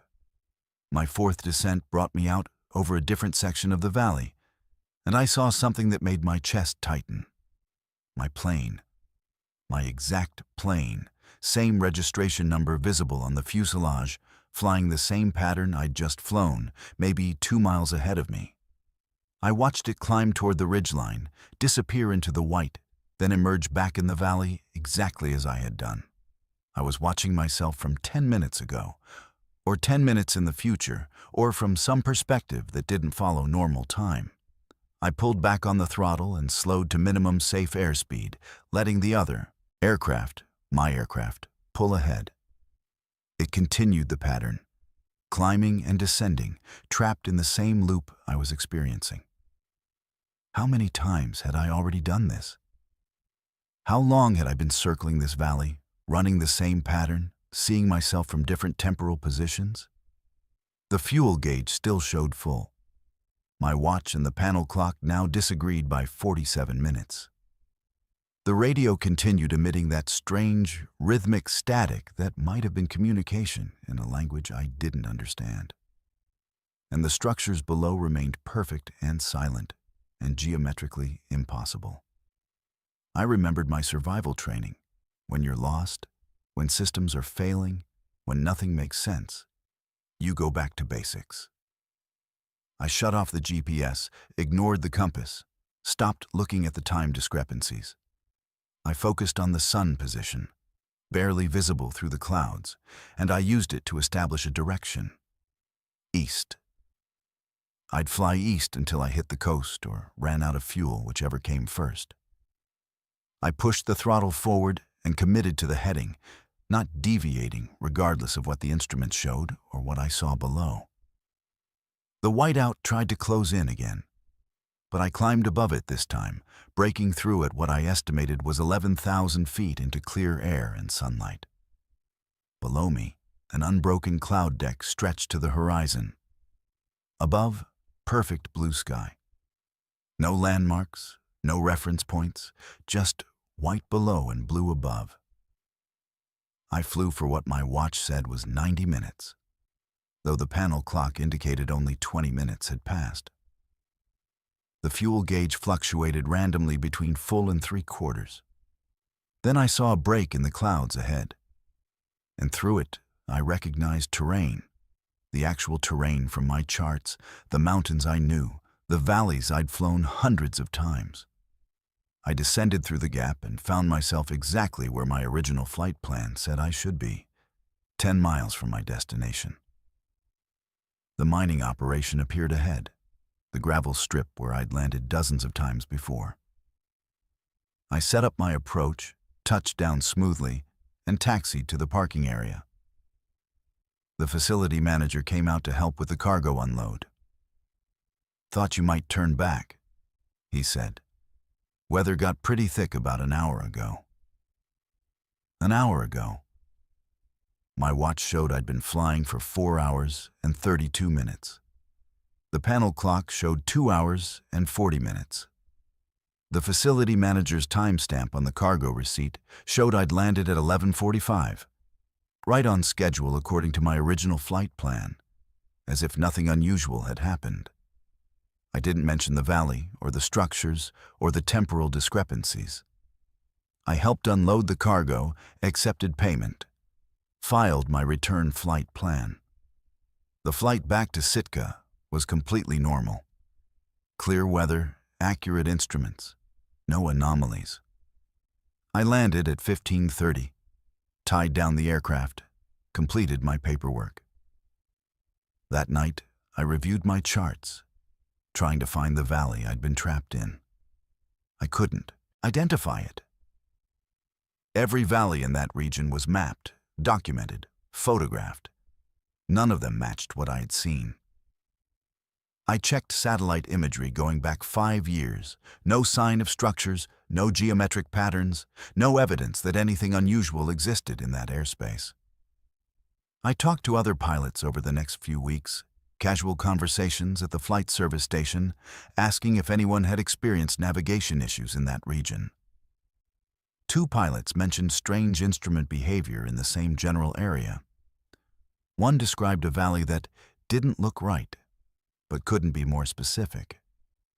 Another said his GPS had malfunctioned for about 20 minutes before correcting itself. None of them reported seeing structures or experiencing time discrepancies. I've flown that route 3 times since November. Each time, I've tried to find the valley again, tried to recreate the conditions that led me there. I haven't succeeded. The geography is normal. The instruments work perfectly. The flights are routine. But I carry extra fuel now, and I've started keeping a backup watch that I check against the panel clock every 15 minutes. And I pay attention to the fuel gauge in ways I never did before, watching for inconsistencies that might indicate I'm slipping into that other place again. The question that haunts me isn't what I saw. I can almost rationalize that as hallucination, instrument failure, some combination of stress and environmental factors. The question is when. Was I actually trapped in that valley for hours while time passed normally outside it? Or did I experience subjective hours while only minutes passed in the real world? The conflicting time displays suggest both were happening simultaneously, different time streams existing in the same physical space. And those structures, if they were real, if that valley exists in some parallel version of Alaska's geography, what were they? Who built them? Are they still there? Just outside the normal flow of time and space, waiting for pilots who enter the wrong weather conditions at the wrong moment in the wrong valley? I check my GPS coordinates obsessively now during every flight, documenting my position every 5 minutes, looking for discontinuities, for moments where the numbers jump or the instruments disagree with reality. Last week, I was reviewing my flight recorder data from that November trip. Most of it was corrupted. But there's one clear section from when I was in the valley. The altitude readings show me at 4,800 feet for 17 minutes. But the GPS coordinates during that same 17 minutes place me at 93 different locations, some of them over 1,000 miles apart. According to the data, I was simultaneously in Southeast Alaska, the Aleutian Islands, and northern Canada at the same altitude, at the same time. The flight recorder doesn't malfunction like that. It doesn't hallucinate. It records what the instruments report. I keep that data on a backup drive now, haven't shown it to anyone. What would I say? That I flew into a valley that exists in multiple places at once, where time runs at different speeds, where massive structures built by unknown hands sit waiting in perfect geometric patterns. That I saw my own aircraft from a temporal perspective that shouldn't be possible. I'd lose my license, maybe end up in psychiatric evaluation. Better to keep flying, keep documenting, keep watching for the moment when the instruments start disagreeing and the fuel gauge stops making sense. And the valley that wasn't there appears again in my windscreen, offering entrance to a place where the normal rules of physics and time have no meaning. I was contracted by the Forest Service in August 2024 to conduct preliminary environmental assessments at several abandoned mining sites across Prince of Wales Island. The Ross Adams mine on Boken Mountain was my third site that month, a former uranium-thorium operation that had been shuttered since 1971. The assignment was straightforward environmental geology work: survey the tunnel systems, collect rock and water samples for radiological testing, document structural integrity, assess contamination levels for the upcoming remediation project. Standard procedure for abandoned mine sites, nothing I hadn't done dozens of times across Alaska and the lower 48. The mine itself was accessed via boat from Ketchikan, about 40 miles by water, then a 2-mile hike up the slopes of Boken Mountain through dense Tongass rainforest. The site showed obvious signs of decades of abandonment. Rusted equipment half buried in moss, collapsed outbuildings, the open pit partially filled with rainwater. Radiation levels at the surface were elevated but manageable with proper equipment, ranging from 2 to 5 times background depending on proximity to exposed ore veins. I was equipped with dosimeters, Geiger counter, full protective gear, and communication equipment, including a satellite phone with GPS beacon in case of emergency. The tunnel system extended approximately 1,800 feet into Boken Mountain, across 3 main shafts and numerous smaller exploratory tunnels. Historical records indicated mining operations had reached depths of 400 feet below the surface at the deepest points. My job was to map the accessible sections, identify structural hazards, and collect samples from various depths to assess groundwater contamination and residual radiation levels. I expected to spend 3 days completing the survey work. The first anomaly appeared on my second day underground, about 1,100 feet into the main shaft. I was collecting core samples from exposed granite when I noticed something unusual about the rock temperature. Standard geothermal gradient predicts temperature increases of roughly 1 degree Fahrenheit for every 70 feet of depth. At 400 feet down, the rock should have been noticeably warmer than surface temperature, probably around 55 to 60 degrees. Instead, my contact thermometer showed 48 degrees, colder than it should be at that depth, colder even than the ambient tunnel temperature. I took multiple readings to confirm. Same result. The granite itself was somehow cooler than the surrounding air. I documented it in my field notes and continued the survey, thinking perhaps there was groundwater circulation I hadn't detected that was carrying away heat. But as I moved deeper into the tunnel system, the temperature discrepancy became more pronounced. At the furthest extent of the main shaft, The rock was registering 42 degrees, despite being at the maximum depth of the mine. The second anomaly was the Geiger counter readings. They weren't behaving as expected. Uranium deposits don't pulse. They emit radiation at relatively constant rates based on the concentration of radioactive isotopes. But my readings were fluctuating in patterns, not randomly but rhythmically. I'd get a spike, then a decline, then another spike. Consistent intervals of about 17 seconds. I checked the equipment, changed batteries, verified calibration. The pattern continued. I set up continuous monitoring at several points in the tunnel system and discovered something that made no geological sense. The radiation pulses were synchronized across all monitoring points. The spikes occurred at the same moment throughout the mine, regardless of proximity to ore veins. That's not how radiation works. Different veins with different concentrations should show different emission patterns. But somehow, all the uranium in the mountain was fluctuating in perfect synchronization. On the third day, I was working in one of the deeper exploratory tunnels that branched off from the main shaft when I heard the sound. It was low frequency, barely at the edge of hearing, a deep rhythmic pulse that I felt in my chest as much as heard with my ears. I checked my watch. The pulses occurred every 17 seconds, matching the radiation fluctuations exactly. The sound was coming from deeper in the mountain, from sections beyond where the mining operations had reached. I consulted the historical mining records I'd brought. The deepest exploratory drilling had reached 600 feet, but those deep holes had been sealed decades ago. The accessible tunnels only extended to 400 feet maximum depth.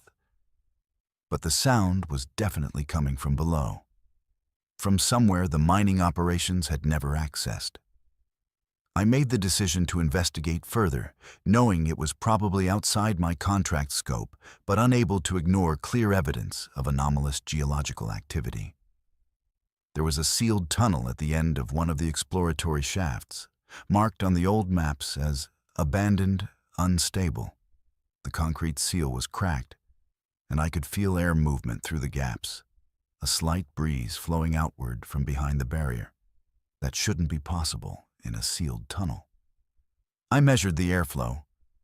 Consistent pressure differential suggesting the tunnel connected to a larger cavity system. And the air was warm, contradicting the temperature readings I'd been getting from the rock. I contacted my supervisor via satellite phone and described what I'd found. She was concerned about me entering an unstable area alone, but agreed that the temperature anomalies and radiation patterns warranted investigation. We established a check-in protocol. I'd call every 2 hours, and if I missed a check-in, they'd initiate emergency response. I documented my decision in the field log, then carefully removed enough of the concrete seal to squeeze through. Beyond the barrier, the tunnel continued for another 100 feet before opening into a natural cavity. My headlamp illuminated a space much larger than the mining tunnels, maybe 60 feet across, the ceiling lost in darkness above me. The walls showed no sign of mining activity. This was a natural formation, a void within the mountain that the mining operations had accidentally intersected. The rock here was different. Darker, with veining patterns I didn't recognize. The temperature was significantly warmer, maybe 70 degrees, and the air had a distinct mineral smell. My Geiger counter was reading higher here, but still following that 17-second pulse pattern. I collected rock samples from the cavity walls and noticed something strange about the stone. It was slightly warm to the touch, warmer than ambient air temperature. And when I pressed my hand against it, I could feel vibration, subtle but definitely present, rhythmic, matching that 17-second interval. I explored the cavity's perimeter and found 3 additional tunnels leading away into darkness, all natural formations, none showing evidence of human activity. I chose the widest tunnel and followed it downward, descending at what I estimated was a 20-degree angle.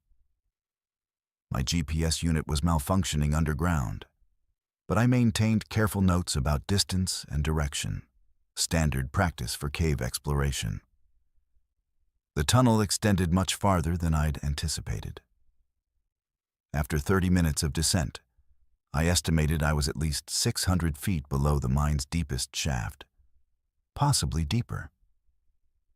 The rock temperature continued to increase, now approaching 80 degrees, and the vibrations I'd felt in the cavity were more pronounced here. The tunnel walls pulsed rhythmically, expansion and contraction I could see in the beam of my headlamp.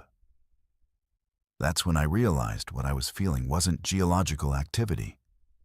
It was biological. The mountain was breathing. The 17-second intervals weren't radiation pulses or seismic tremors. They were respirations. Something massive, something that filled the deep spaces beneath Bocan Mountain, was alive and breathing, and I was standing inside it. I stopped moving and forced myself to think rationally. Geological formations don't breathe. There had to be another explanation. Gas pressure variations, geothermal activity, tidal effects on groundwater systems. But none of those explanations fit the data. The regularity was too perfect, the synchronization too precise. And the rock itself was warm in ways that had nothing to do with geothermal gradients. I should have turned back immediately. Professional protocol says when you encounter unexplained phenomena underground, you retreat, document, report, and return with appropriate equipment and support. But I kept going, driven by the same impulse that makes scientists point instruments at things they don't understand. I needed to see what was deeper, needed to understand what I'd discovered. The tunnel opened into another cavity, much larger than the first. My headlamp couldn't reach the far walls, but I could see structures in the darkness, formations that looked organic rather than geological. They resembled massive ribs, curved supports arching up from the floor and disappearing into the ceiling, arranged in regular intervals. The rock between them was different, thinner, almost translucent in places, and it pulsed with that steady rhythm. I approached one of the rib-like structures and examined it closely. It was rock, definitely granite composition. But the formation pattern made no geological sense. Granite forms from cooling magma, creating random crystalline structures. This was organized, deliberate, shaped by forces that had nothing to do with volcanic activity. I touched it and felt warmth, felt the pulse, felt something else, a response, like the structure was aware I'd made contact. My Geiger counter spiked suddenly, readings jumping to levels that were dangerous even with protective equipment. I backed away from the structure and the reading dropped. I approached again, same spike. The radiation wasn't coming from the rock itself. It was a response to proximity, like the mountain was trying to drive me away, with emissions it could somehow control. I heard the breathing change. The 17-second interval shortened to 15 seconds, then 12. The pulsing in the walls accelerated. The temperature increased noticeably, and the air pressure began to fluctuate. Whatever I'd awakened or disturbed was reacting to my presence. I made the decision to evacuate immediately. I ran back through the tunnels, following my marked route, monitoring my dosimeter, which was accumulating exposure faster than it should. The breathing sounds followed me, growing louder, the intervals continuing to shorten. The tunnel walls were contracting noticeably now, the rhythmic pulses strong enough to shake loose rock from the ceiling. I was being pushed out, expelled like a foreign object the mountain's immune system had detected. I reached the cavity where I'd first entered, scrambled through the broken seal into the mining tunnels, and didn't stop running until I was back at the surface. The exposed ore around the mine entrance was glowing faintly, visible even in daylight, pulsing in rapid rhythm. I grabbed my satellite phone and called my supervisor, but the connection was overwhelmed with interference. That same rhythmic pattern, now transmitted as electronic noise. I evacuated the site completely, hiked back to the boat access point, and didn't file my report until I was back in Ketchikan with full cellular service. I documented everything I'd observed, included all the data, all the measurements, all the anomalies. I recommended the site be sealed immediately and classified as too unstable for remediation work. The Forest Service reviewed my findings and brought in additional geologists. They surveyed the accessible tunnels but didn't find the broken seal I'd removed. It had been repaired, fresh concrete that couldn't possibly have cured in the 3 days since I'd left the site. They found no evidence of the deeper cavities. No unusual temperature readings, no radiation pulses. Their equipment showed everything within normal parameters for an abandoned uranium mine. They suggested I'd experienced equipment malfunction combined with the psychological stress of working alone in a radioactive environment. It was a reasonable explanation. I wanted to believe it. But I still have the rock samples I collected from that deep cavity, and they still pulse with warmth every 17 seconds. I've measured them hundreds of times. The rhythm never varies, and when I hold them, I can feel something vast and patient, something that's been sleeping in the deep places beneath Alaska's mountains for longer than human civilization, something that mining operations disturbed but didn't wake, something that's still down there, breathing steadily, waiting. The remediation project was approved and began in late 2024. Workers are currently filling the open pit and sealing the tunnel entrances. But they're only closing the sections that humans dug, the shallow intrusions we made into the mountain's outer skin. The deeper cavities, the spaces where something lives and breathes. Those remain untouched because officially they don't exist. And every 17 seconds, whether anyone's measuring it or not, the mountain inhales and exhales. Radiation levels pulse in synchronized rhythm. And whatever sleeps beneath Broken Mountain continues its patient existence, undisturbed by the small creatures sealing shut the tiny wounds we carved into its surface. I took the volunteer maintenance position at Cape Sarishef Lighthouse because I needed the isolation. 26 years in the Coast Guard, most of it on cutters in the Bering Sea. And I'd reached the point where I couldn't handle crowds anymore. Couldn't sleep without the sound of water. Couldn't function in the noise and chaos of civilian life after retirement. When the Coast Guard automation program converted most Alaska lighthouses to unmanned operations, they still needed people for seasonal maintenance. 2-week rotations where you lived on site, performed equipment checks, cleaned solar panels, verified beacon operation, and made sure the automated systems kept running through the brutal Aleutian weather. It was perfect for someone like me, who needed purpose without people. Cape Sarishef sits on the northwestern tip of Unimak Island, the first major island in the Aleutian chain. The lighthouse has been operating since 1904, warning ships away from some of the most dangerous waters in the North Pacific. The current structure is a 50-foot concrete tower with attached keeper's quarters, fully automated since 1979, but requiring regular human maintenance to deal with the extreme weather conditions. October and November are typically the worst months. Constant storms rolling in from the Pacific, winds that regularly exceed 60 miles per hour, temperatures hovering just above freezing with precipitation that switches between rain, sleet, and snow, sometimes within the same hour. I arrived on October 19th via helicopter from Cold Bay. The pilot barely able to land in the wind before dropping me and my supplies and immediately lifting off again. The previous maintenance keeper had left detailed notes. All systems operational, minor weather damage to one solar panel array that I'd need to repair, generator fuel topped off. Everything looked standard. The quarters were small but adequate. One bedroom, kitchen area, communication room with VHF radio and satellite internet for weather updates and emergency contact. The lighthouse itself rose directly from the living quarters.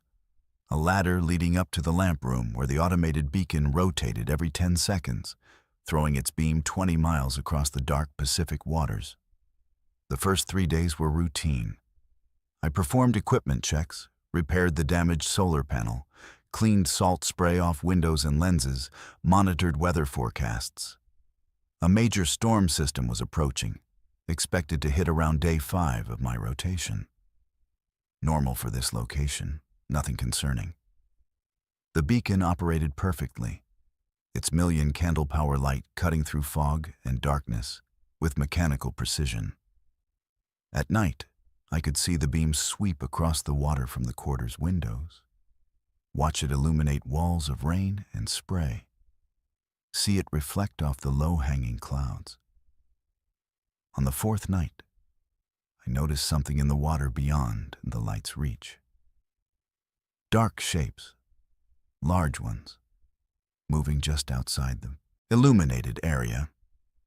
At first I thought they were whales. Humpbacks and orcas are common in these waters. But the movement was wrong. Whales surface and dive in predictable patterns. These shapes were circling, maintaining a consistent distance from shore, staying just beyond where the lighthouse beam reached. I watched them for an hour, tracking their movement. They completed perfect circles around the lighthouse, never coming closer, never moving away, just circling in the darkness. I checked the marine mammal identification guides. Nothing matched what I was seeing. The shapes were too large for seals or sea lions, wrong movement patterns for whales, too coordinated for a school of fish. I made notes in my log but didn't report it. There was nothing concrete to report, just shapes in dark water that could have been a dozen different things. But I felt uneasy in a way my Coast Guard experience recognized. Something was testing the perimeter, learning the patterns, and that meant trouble even if I didn't understand what kind yet. The storm hit on day 6, coming in hard with sustained winds at 70 miles per hour and gusts exceeding 90. The lighthouse was built to withstand this. The concrete tower had survived over a century of Aleutian storms. The beacon kept rotating, kept throwing its light out into the chaos of wind and rain and spray. But now I could see them clearly.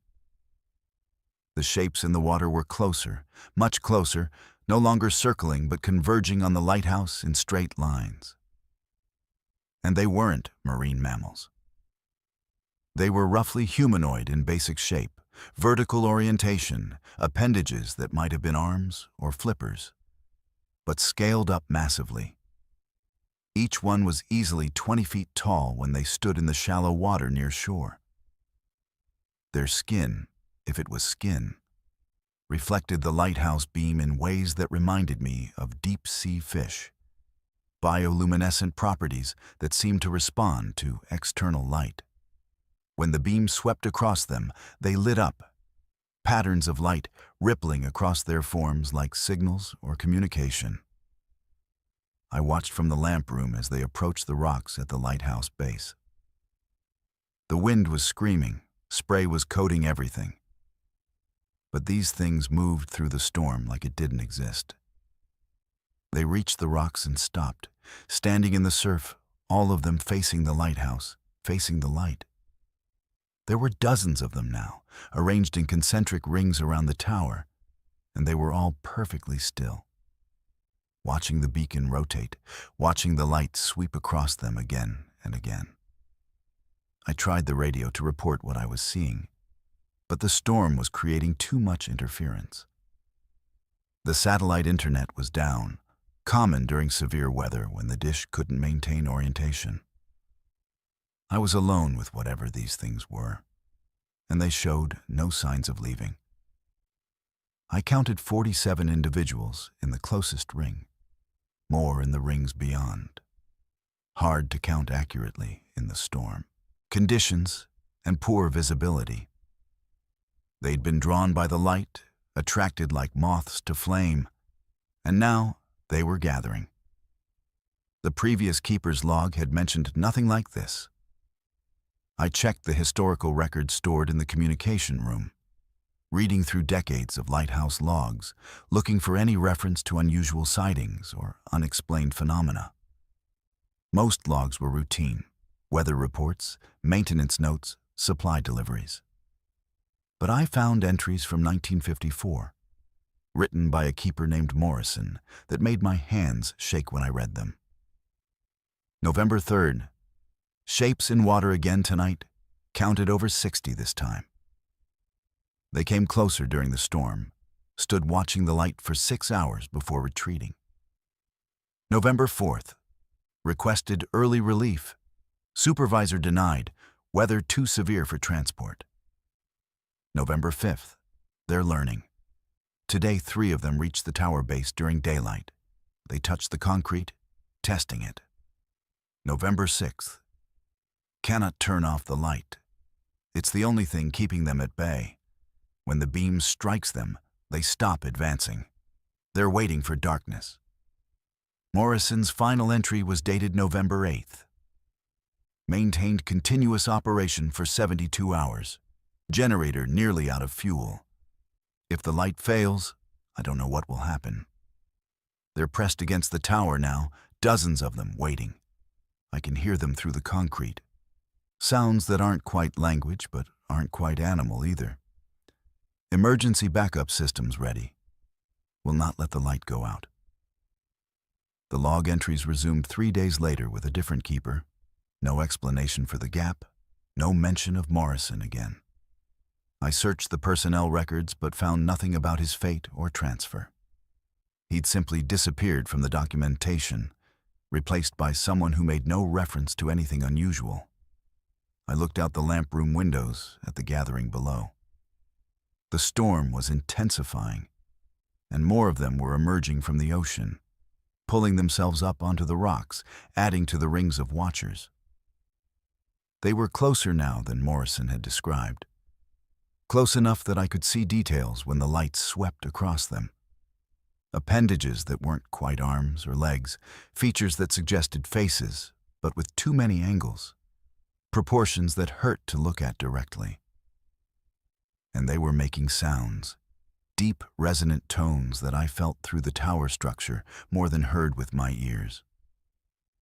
The beacon continued its rotation, and I realized Morrison had been right.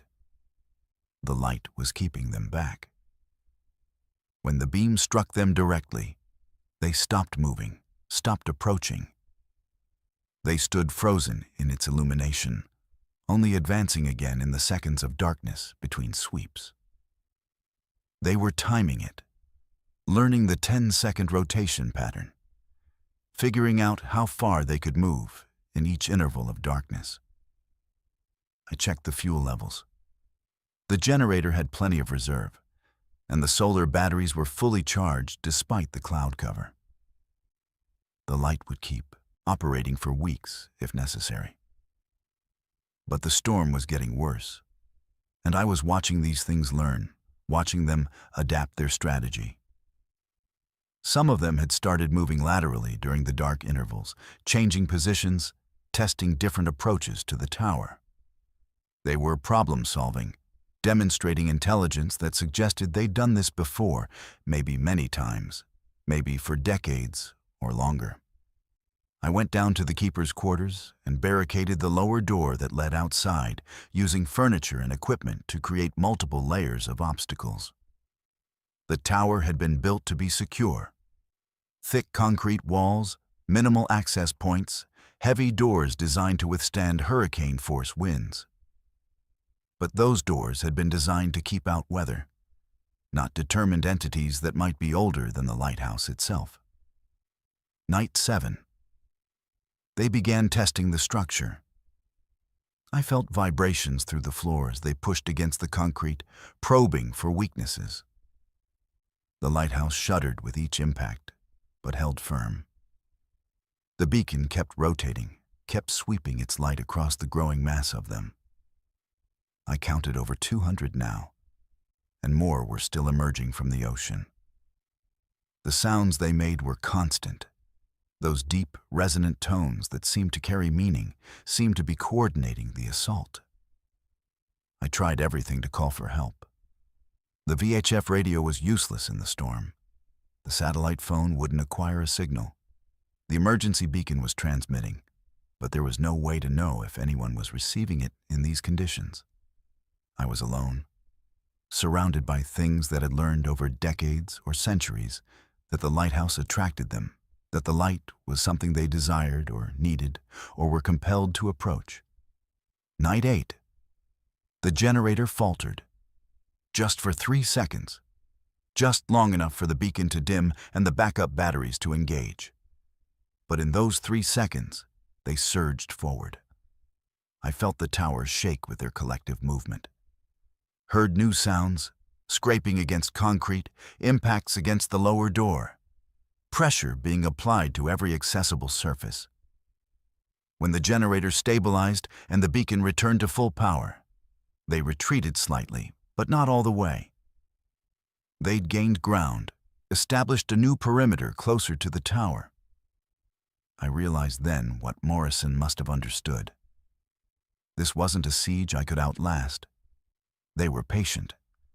They'd been doing this for longer than human beings had been maintaining lighthouses. The light attracted them, but it also held them back, creating a perfect equilibrium where they gathered but couldn't quite reach their goal.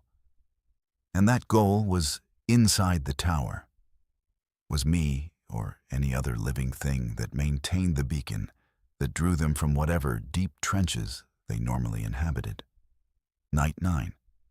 I made the decision to maintain constant watch in the lamp room, never descending to the quarters, keeping eyes on the beacon operation every second. I couldn't risk another generator fluctuation, couldn't allow even momentary darkness.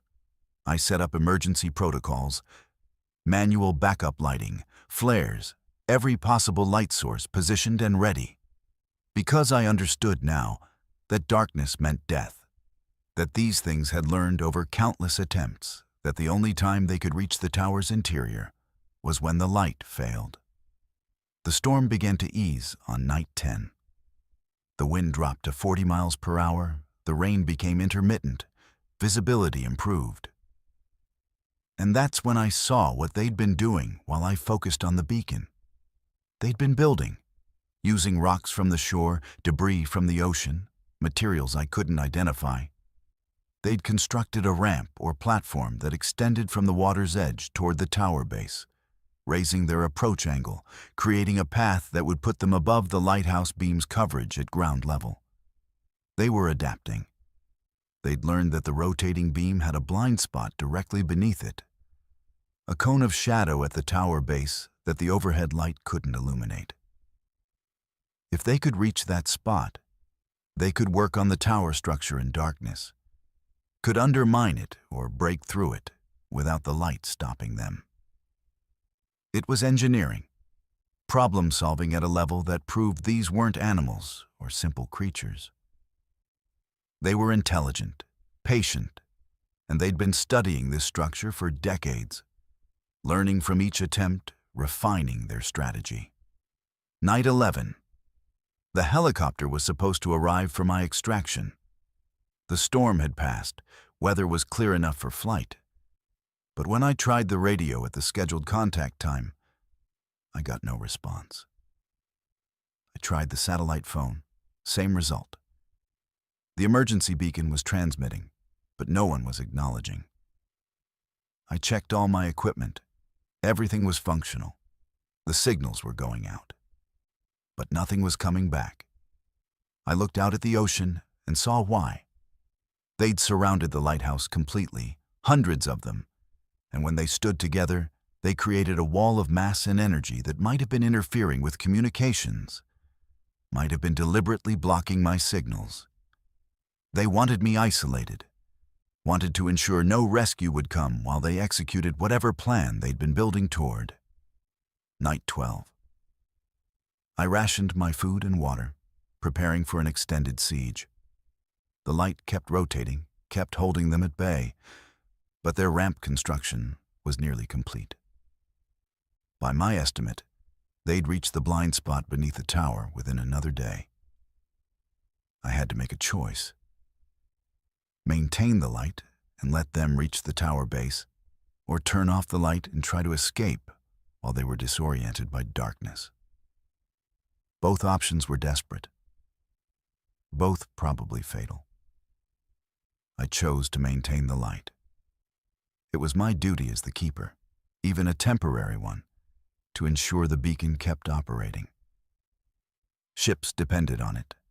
Navigation systems referenced it. Lives were saved by its continuous operation.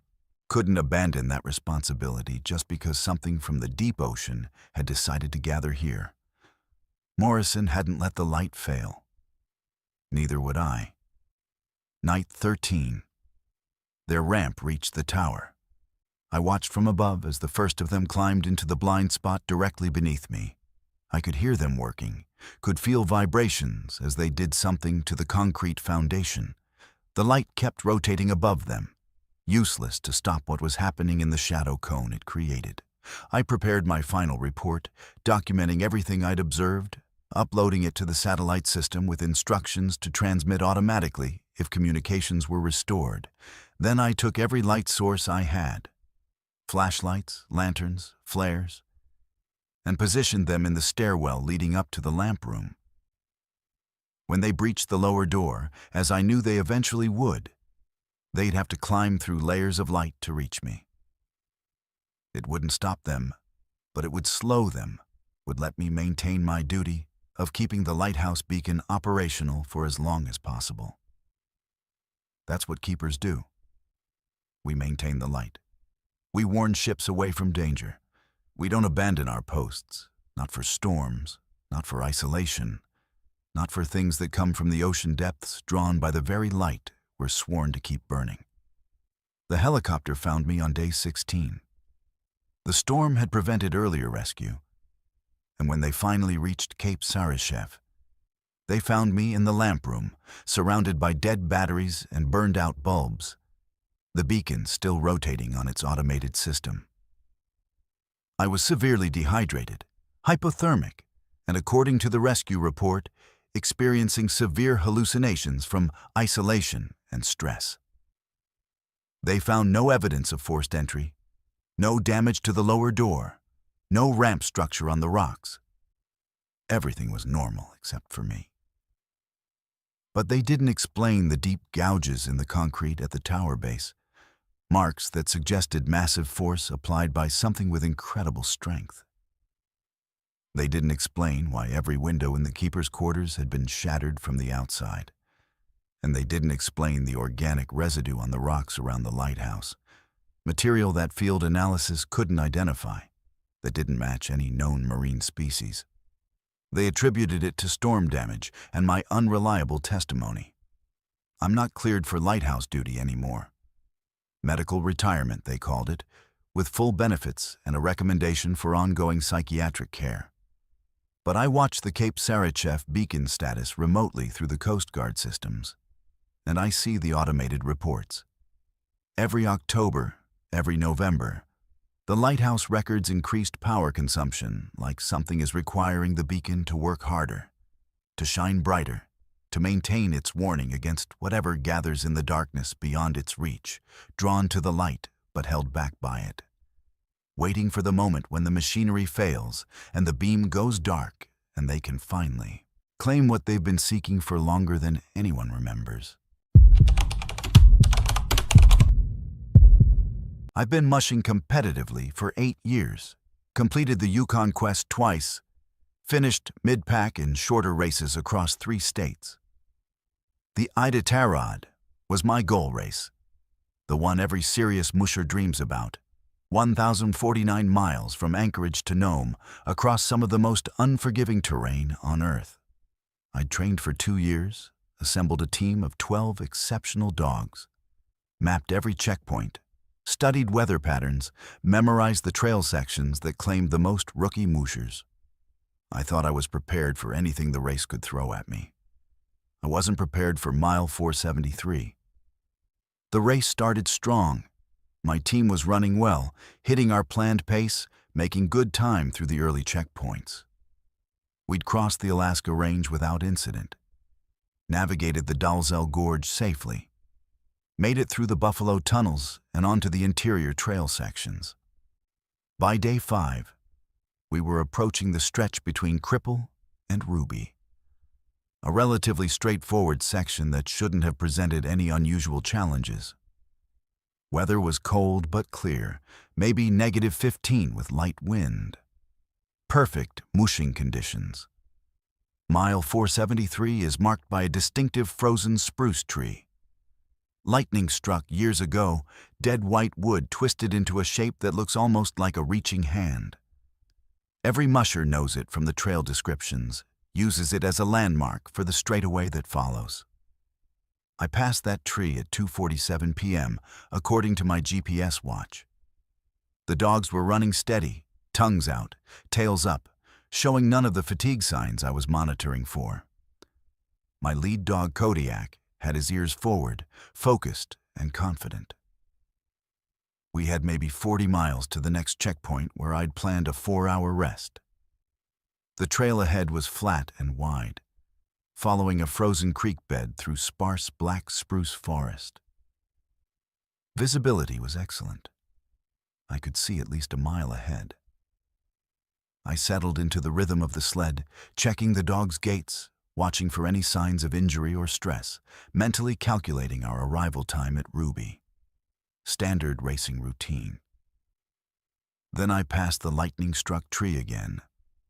I didn't understand at first. I thought maybe there was another similar tree, another landmark that looked like the one at mile 473.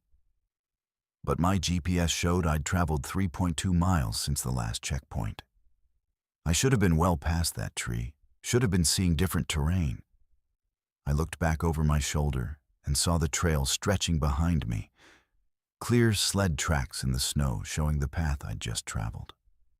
When I looked forward again, the tree was there, that distinctive twisted shape, and my GPS reset to show mile 473, and my watch showed 2:47 p.m.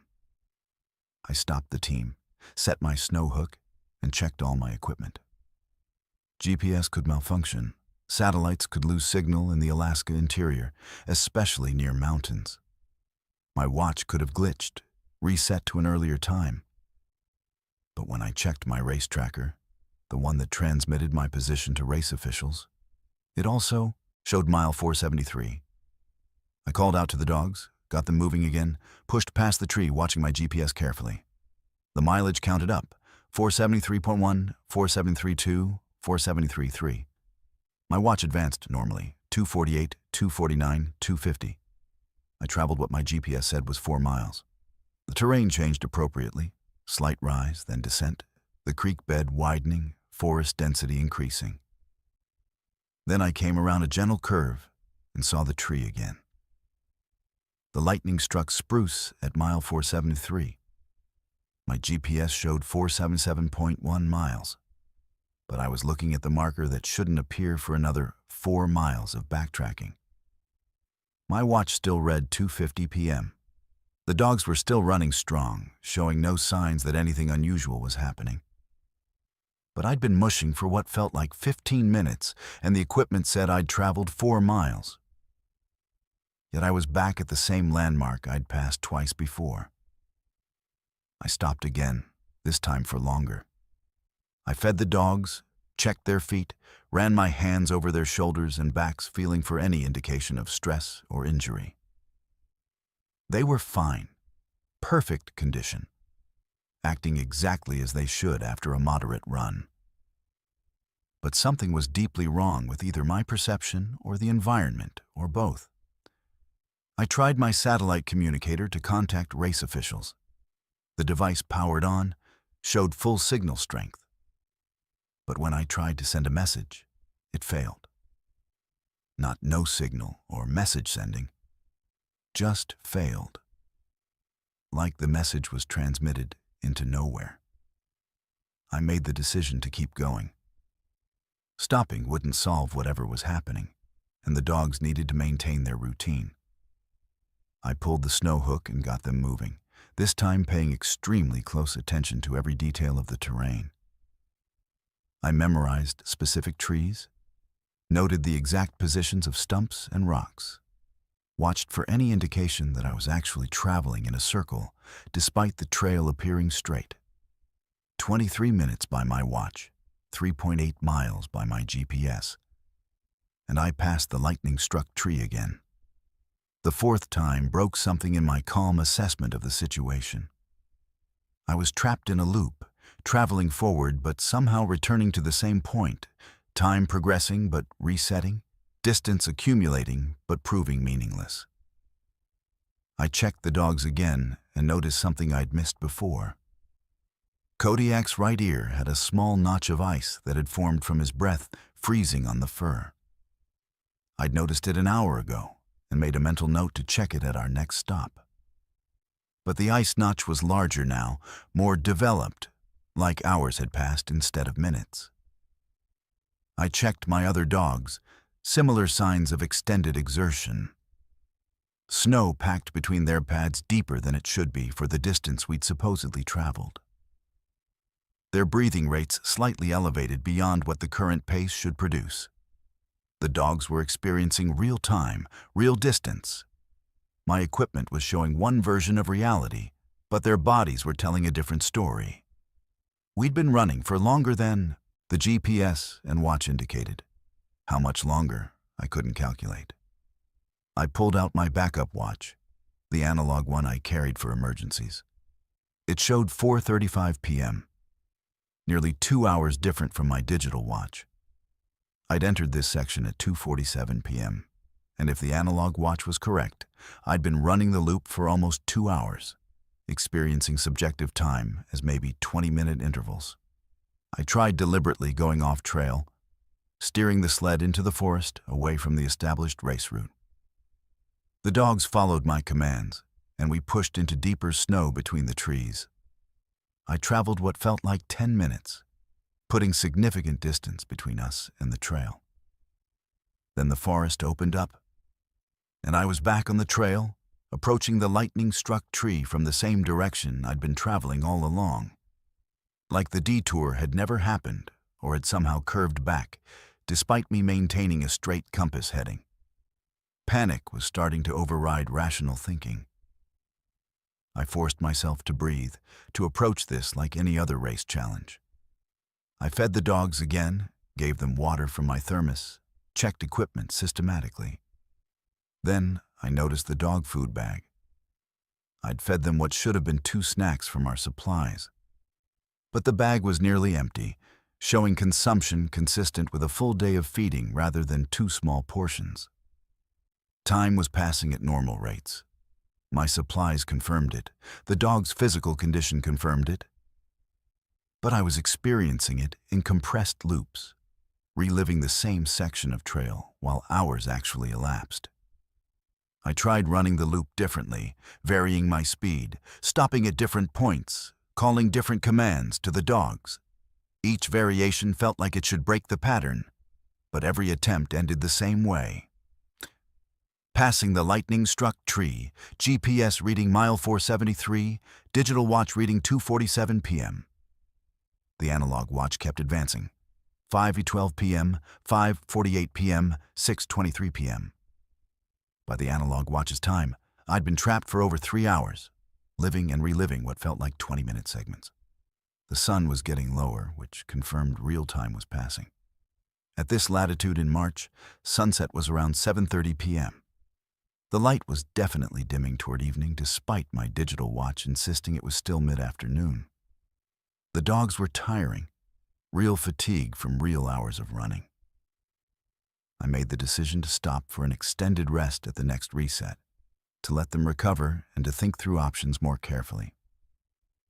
When I passed the tree again, I set a solid camp. Snow hook driven deep, sleeping bag rolled out on the sled, stove lit for melting water. The dogs dropped into resting positions immediately, which told me they'd been working far harder than my perception suggested. I documented everything in my trail journal, every loop I could remember, every equipment reading, every observation. If I didn't make it out, maybe someone would find the journal and understand what happened here.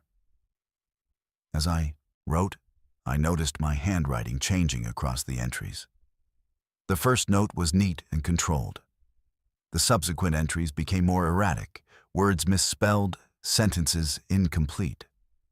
I was deteriorating, losing coherence with each loop, even though I felt mentally clear.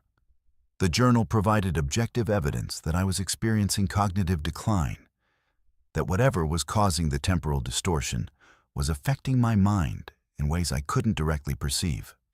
I rested for what my watch said was 30 minutes, but what felt like 2 hours. The dogs slept hard, the kind of deep rest they showed after full days of racing. When I packed up and started moving again, it was fully dark, headlamp necessary, stars visible, temperature dropping into the -20s. But when I passed the tree, it was daylight again, 2:47 p.m. The sun in the same position it had been hours earlier. The loop had reset light conditions along with time. I lost count of repetitions, 10, 15, maybe 20 times passing that tree. The analog watch advanced, 8:47 p.m., 10:14 p.m., 11:39 p.m. The dogs were exhausted, running on pure training and habit. I should have stopped, should have made camp and waited for rescue, but something in the loop wouldn't let me stay still. Every time I tried to camp for more than brief rests, I'd find myself back on the moving sled, the dogs running, approaching the tree again with no memory of breaking camp.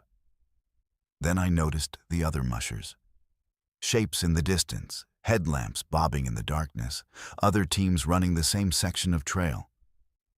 I tried calling out to them, but they didn't respond, didn't acknowledge my presence. I pushed my team faster, trying to catch up, to make contact with another person who might help me understand what was happening. But the distance never closed. They stayed always the same, far ahead. Visible, but unreachable. The analog watch read 2:33 a.m. when I finally understood. I'd been seeing myself, seeing my own team at different points in the loop, different iterations of the same passage existing simultaneously in the same space. The temporal distortion wasn't just affecting my perception. It was layering multiple instances of the same events on top of each other. I was running parallel to my own past and future attempts to navigate this section. I made a desperate decision. Instead of trying to continue forward, I turned the team around. "Ha!" I called, steering them back the direction we'd come. The dogs responded immediately, turning the sled, reversing course. We traveled backward along my trail, following my own sled tracks in the snow. Behind me, I could see the lightning-struck tree receding. My GPS started counting down. Mile 472.8, 472.5, 472.1. When I reached what my GPS showed as mile 469, I turned the team around again and headed forward once more. This time, when we approached mile 473, I steered the sled deliberately off trail at a sharp angle, avoiding the tree entirely by moving through forest 50 yards to the side. The dogs struggled in the deeper snow, the sled caught on hidden stumps, but I kept them angled away from the established trail. We broke through into clear trail on the other side of the tree. My GPS jumped, showing mile 479.4. My digital watch reset, now showing 3:52 p.m., a full hour ahead of where it had been stuck. The analog watch read 3:15 a.m. I'd lost over 12 hours in that loop, compressed into what I'd experienced as maybe 3 hours of conscious time. I didn't stop to analyze what happened. I pushed the dogs forward, putting distance between us and that section of trail. They ran willingly despite their exhaustion, maybe sensing my urgency or maybe experiencing their own relief at escaping whatever had trapped us. 20 miles later, we reached the Ruby checkpoint at 6:47 a.m., according to race officials, which matched neither of my watches, but fell somewhere between their conflicting times. The checkpoint veterinarian examined my dogs and found them severely fatigued, consistent with running for 16 hours straight rather than the 8 hours since our last checkpoint. My mandatory rest was extended, and officials questioned why I'd pushed the team so hard. I couldn't explain. How could I describe being trapped in a temporal loop when all the evidence suggested I just mushed straight through, ignoring rest protocols, endangering my dogs through poor race management? I scratched from the race at Ruby. My dogs were medically cleared but needed recovery time I couldn't provide while continuing. The official record shows I made poor decisions on the trail between Cripple and Ruby, resulting in overexertion of my team. There's no mention of time distortions or spatial loops. No other musher reported unusual experiences in that section. My GPS and satellite tracker data shows a continuous journey with no interruptions, though there's a corrupted section of the log file that officials attributed to equipment malfunction. I still have both watches. The digital one stopped working the day I left Ruby, frozen at 3:52 p.m. The analog one keeps perfect time.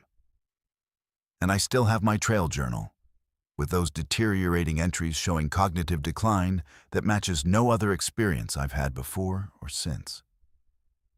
Sometimes I read through them, trying to understand what I was experiencing, that my handwriting could become so erratic while I felt mentally clear. The race officials asked if I wanted to return next year, try again with a new team. I declined. 8 years of competitive mushing ended on that section of trail between checkpoints, in those lost hours at mile 473. Other mushers still run that route every March, passing that lightning-struck tree without incident, continuing on to Ruby and eventually to Nome. But I know what's there, know that under certain conditions, specific weather, specific time, specific circumstances I can't identify. The trail folds back on itself, and time becomes a loop you can't escape by moving forward. Only by breaking the pattern entirely and accepting the disorientation that follows. My dogs recovered fully. Kodiak is retired now, living with me, sleeping by the wood stove. Sometimes I watch him dream, watch his legs twitch like he's running. And I wonder if he's back on that trail, running that same section over and over in his sleep, trapped in a loop that exists in memory, even if we escaped it in reality. I've been conducting archaeological surveys in Alaska for 9 years. Most of that time focused on documenting pre-contact indigenous sites before coastal erosion and permafrost degradation destroyed them permanently. Climate change has accelerated the thawing process, exposing artifacts and remains that have been frozen for centuries or millennia. It's a race against time. Document and preserve what we can before it's lost forever. The site near the abandoned Yupik village of Unexplained was supposed to be straightforward summer fieldwork. We'd been invited by the regional native corporation to assess and document cultural materials exposed by recent erosion along the Yukon-Kuskokwim Delta. What we found there wasn't archaeology. It was a warning we should have heeded. The site was accessible only by bush plane, a 40-minute flight from Bethel to a gravel strip near the old village location. Nunaklik had been abandoned in the 1950s during the village consolidation period, when many small settlements were relocated to larger communities, with schools and services. The structures were long gone, collapsed and reclaimed by tundra, but the location remained significant to the Yupik people as an ancestral site. Our team consisted of 6 people. Myself as lead archaeologist, 2 graduate students, a cultural liaison from the native corporation, a photographer, and a field technician. We had permits, community support, and a detailed research plan approved by all relevant authorities. The erosion exposure was on a bluff overlooking the Bering Sea, where storm surge and wave action had cut back the shoreline by nearly 30 feet in the past 5 years. The permafrost face showed clear stratigraphy, layers of soil, organic material, and cultural deposits visible in cross-section like a timeline you could read vertically. We'd expected to find typical archaeological materials: stone tools, pottery fragments, food remains, maybe structural features like house pits or storage caches. What we found in the lowest, oldest layer was a mass burial that had been deliberately preserved in permafrost. There were 7 bodies, arranged in a circular pattern, bound with braided sinew rope that had survived the freezing process. Each body was wrapped in hide that still showed painted symbols, geometric patterns and stylized animal forms that our cultural liaison identified as very old Yupik designs, pre-Russian contact, possibly predating any recorded oral histories. The bodies themselves were extraordinarily well preserved, skin and soft tissue intact, facial features recognizable. But there were details that immediately struck everyone as unusual. The binding wasn't ceremonial. It was restraint. The rope around wrists and ankles showed evidence of struggle, wear patterns suggesting the individuals had been bound while alive. And their mouths had been sewn shut with sinew thread, dozens of careful stitches that sealed the lips completely. Our cultural liaison, a Yupik elder named Paul Naneng, went very quiet when he saw them. He asked us to stop work immediately, said we needed to consult with elders from the regional villages before proceeding. I should have listened. Standard archaeological practice when dealing with human remains on native lands is to follow community guidance, to respect cultural protocols even when they conflict with research timelines. But I was focused on the scientific significance, on the exceptional preservation, on the unique binding patterns that could tell us something important about pre-contact mortuary practices. I convinced Paul to let us document the exposure before covering it, promised we'd halt excavation until proper consultations were completed. He agreed reluctantly, making it clear he thought we were making a serious mistake. We photographed everything, took measurements, collected samples of the binding materials and surrounding soil for dating analysis. The permafrost had kept everything frozen solid, but summer temperatures were warm enough that exposed materials began thawing as we worked. One of my graduate students, Melissa, noticed that one of the bodies, a female, judging by the clothing and body structure, had something in her mouth behind the sewn-shut lips. We carefully removed a few stitches to examine it and found a carved ivory object, maybe 3 inches long, covered in incised marks that might have been writing or symbolic notation. We documented it in place, then extracted it for closer analysis. That night, back at our camp about half a mile from the excavation site, Paul told us what the village elders had told him growing up. The area around Nunaklik had been deliberately abandoned long before the 1950s relocation, he said. The old name for the location translated roughly as the place where they were put down. And there were stories about people who had become possessed by something from the sea, something that made them dangerous to others, that couldn't be killed but could be bound and frozen to prevent them from causing harm. The stories were vague, oral traditions filtered through generations and cultural changes. But the core message was consistent. Certain individuals had been deliberately restrained and placed in permafrost as a form of containment, not burial. The sewn-shut mouths were meant to prevent them from speaking, from passing the possession to others through words or breath. I listened politely, but dismissed it as folklore. the kind of cultural mythology that develops around unusual burial practices. Every culture has stories to explain ancient customs whose original meanings have been lost. I was more interested in the physical evidence, the binding techniques, the preservation methods, the ivory object with its mysterious inscriptions. I stayed up late that night, examining it under magnification, photographing the incised marks, trying to identify patterns that might indicate language or symbolic representation. The dreams started that night. All 6 of us had them, though we didn't discuss it until the following day. Vivid, disturbing dreams of drowning, of cold water filling lungs, of something vast and dark moving beneath ice-covered seas. I dreamed I was one of the bound individuals, conscious but unable to move, unable to speak, feeling the permafrost creeping through my body, freezing me cell by cell, while some other consciousness shared my trapped mind. I woke gasping, actually cold despite the summer temperatures and my sleeping bag.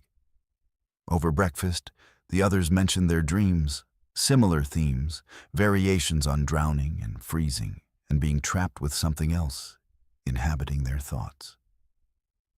Paul said nothing, just looked at each of us with an expression I couldn't quite read.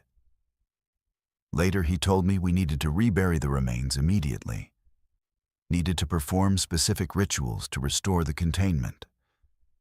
I told him we'd consult with the university's repatriation committee, follow proper legal procedures for handling indigenous remains. He shook his head and said legal procedures weren't going to help with what we'd released. On day 3, the temperature anomalies began. The excavation site was noticeably colder than the surrounding area. We measured 10 degrees difference between the exposure face where the bodies were and the tundra 50 feet away. Permafrost doesn't work like that. If anything, exposed permafrost warms up as it thaws, doesn't maintain lower temperatures than insulated ground. We checked our thermometers, verified the readings multiple times.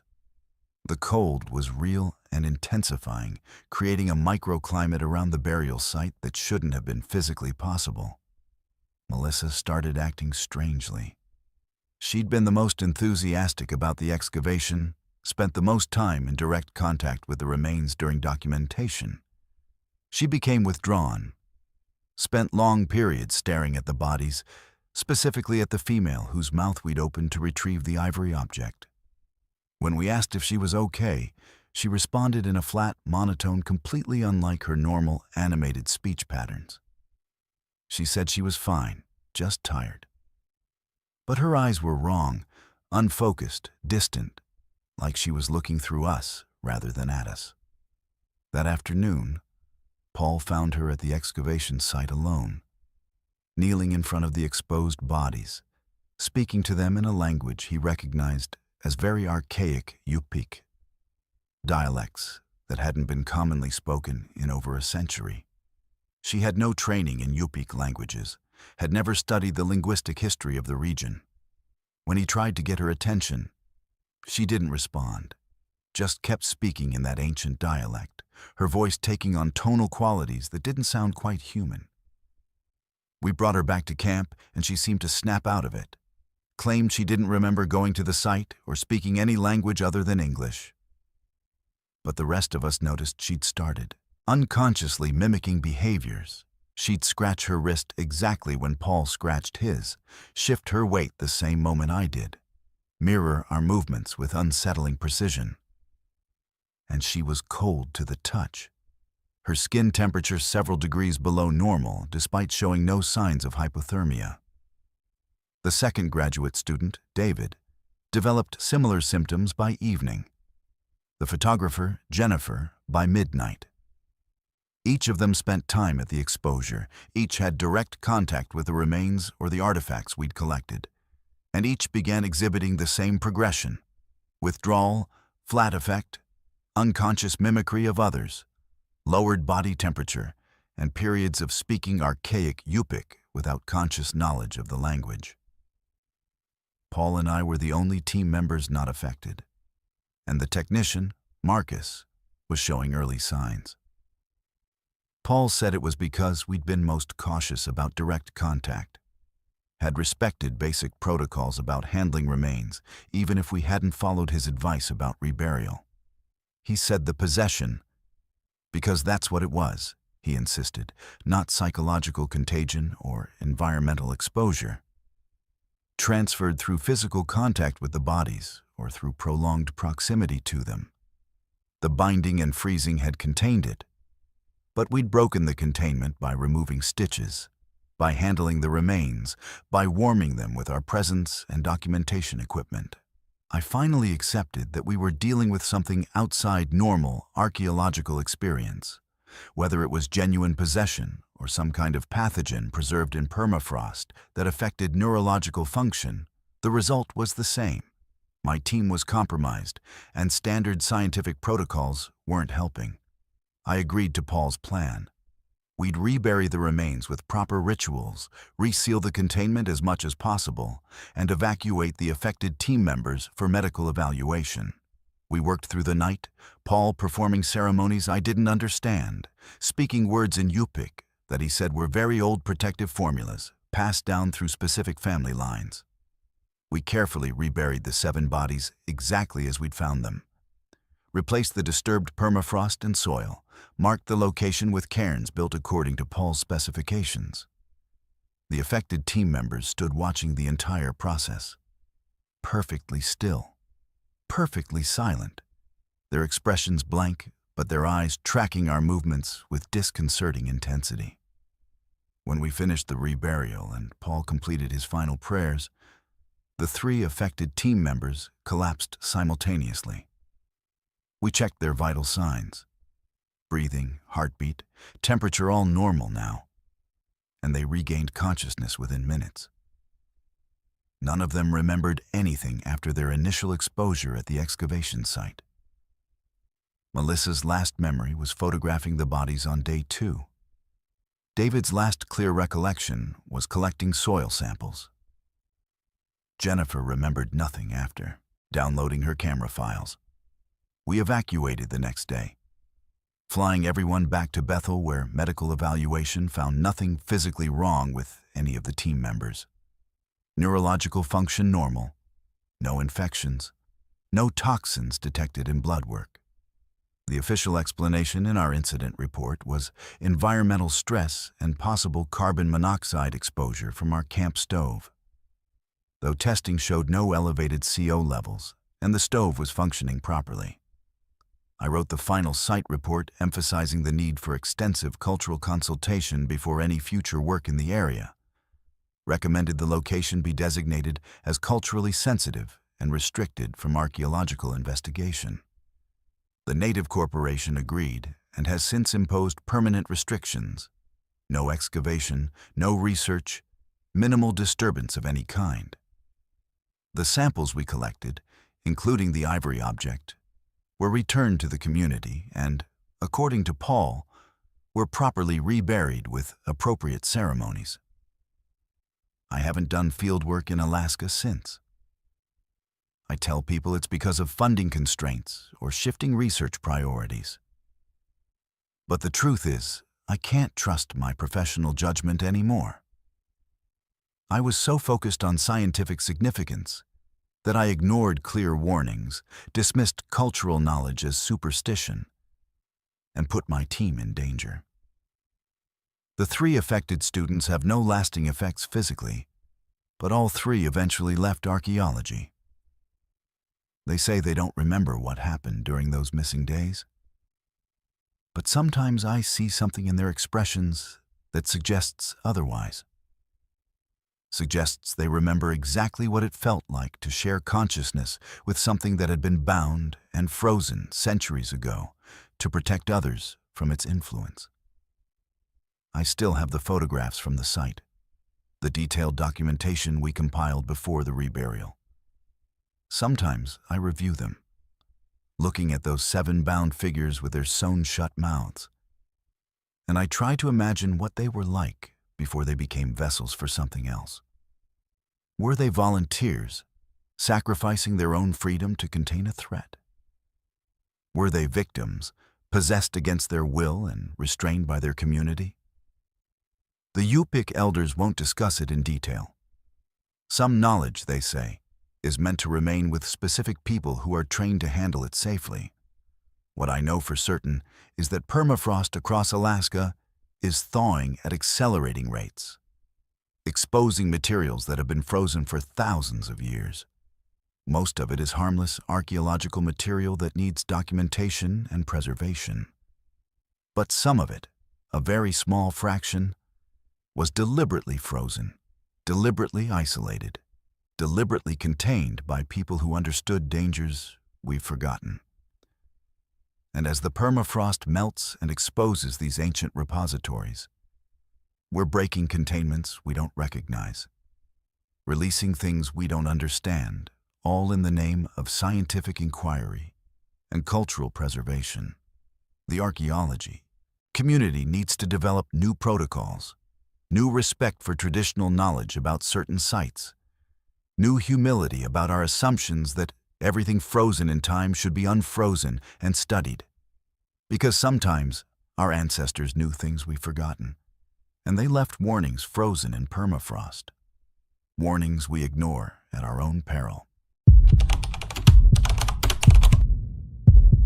I came to Alaska specifically for the auroras. After completing my doctorate in astrophysics at MIT, I accepted a research position at the University of Alaska Fairbanks Geophysical Institute, focusing on magnetospheric dynamics and auroral phenomena. The position included access to the Poker Flat Research Range and their sophisticated recording equipment, all sky cameras, magnetometers, photometers, everything necessary to study the complex interactions between solar wind and Earth's magnetic field. I'd spent 6 years preparing for this work, analyzing data from previous solar cycles, developing new mathematical models for predicting auroral intensity and behavior. I thought I understood the northern lights as well as anyone could.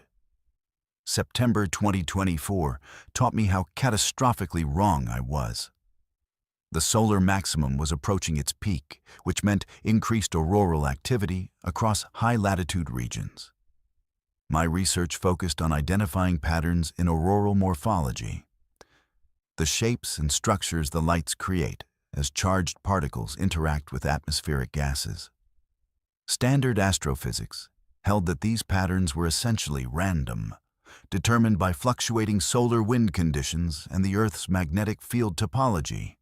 But I'd noticed something in historical data that suggested otherwise. When I analyzed decades of all-sky camera footage using pattern recognition algorithms, I found recurring structures that appeared with statistical frequency too high to be coincidental. I established a high-altitude observation facility about 40 miles north of Fairbanks, away from light pollution, equipped with recording equipment that operated continuously during the aurora season. The facility was small, just an insulated dome with computer systems, cameras, and basic living amenities for extended observation periods. I planned to spend the peak activity months living on site, recording every auroral display, building a comprehensive database of morphological patterns. The first significant display came on September 18th, just after the autumn equinox, when auroral activity statistically peaks. The lights that night were spectacular. Vivid greens and reds, curtains that rippled across the entire sky, corona formations directly overhead. I recorded everything at multiple wavelengths, capturing data that would take weeks to analyze properly. But while watching the real-time displays on my monitors, I noticed something unusual. Within the seemingly random dancing of the lights, there were brief moments, lasting maybe 2 or 3 seconds, where the patterns became geometrically precise. Perfect circles, exact spirals, angles that held mathematical relationships I recognized from my work in field topology. I isolated those sections and enhanced them, running them through spectral analysis and pattern matching software. The geometric forms weren't artifacts of the recording equipment. They were real structures in the aurora itself, lasting just long enough to be captured on high-speed cameras before dissolving back into apparently random motion. Over 6 hours of recording, I identified 47 instances of these precise geometric patterns. When I mapped their timing and positions, I found they followed a sequence, appearing in specific sky positions in an order that wasn't random. The next clear night, September 21st, I watched for the patterns specifically. They appeared again, different geometric forms, but following the same type of sequencing behavior. I began documenting them systematically, cataloging each shape, each position, each duration.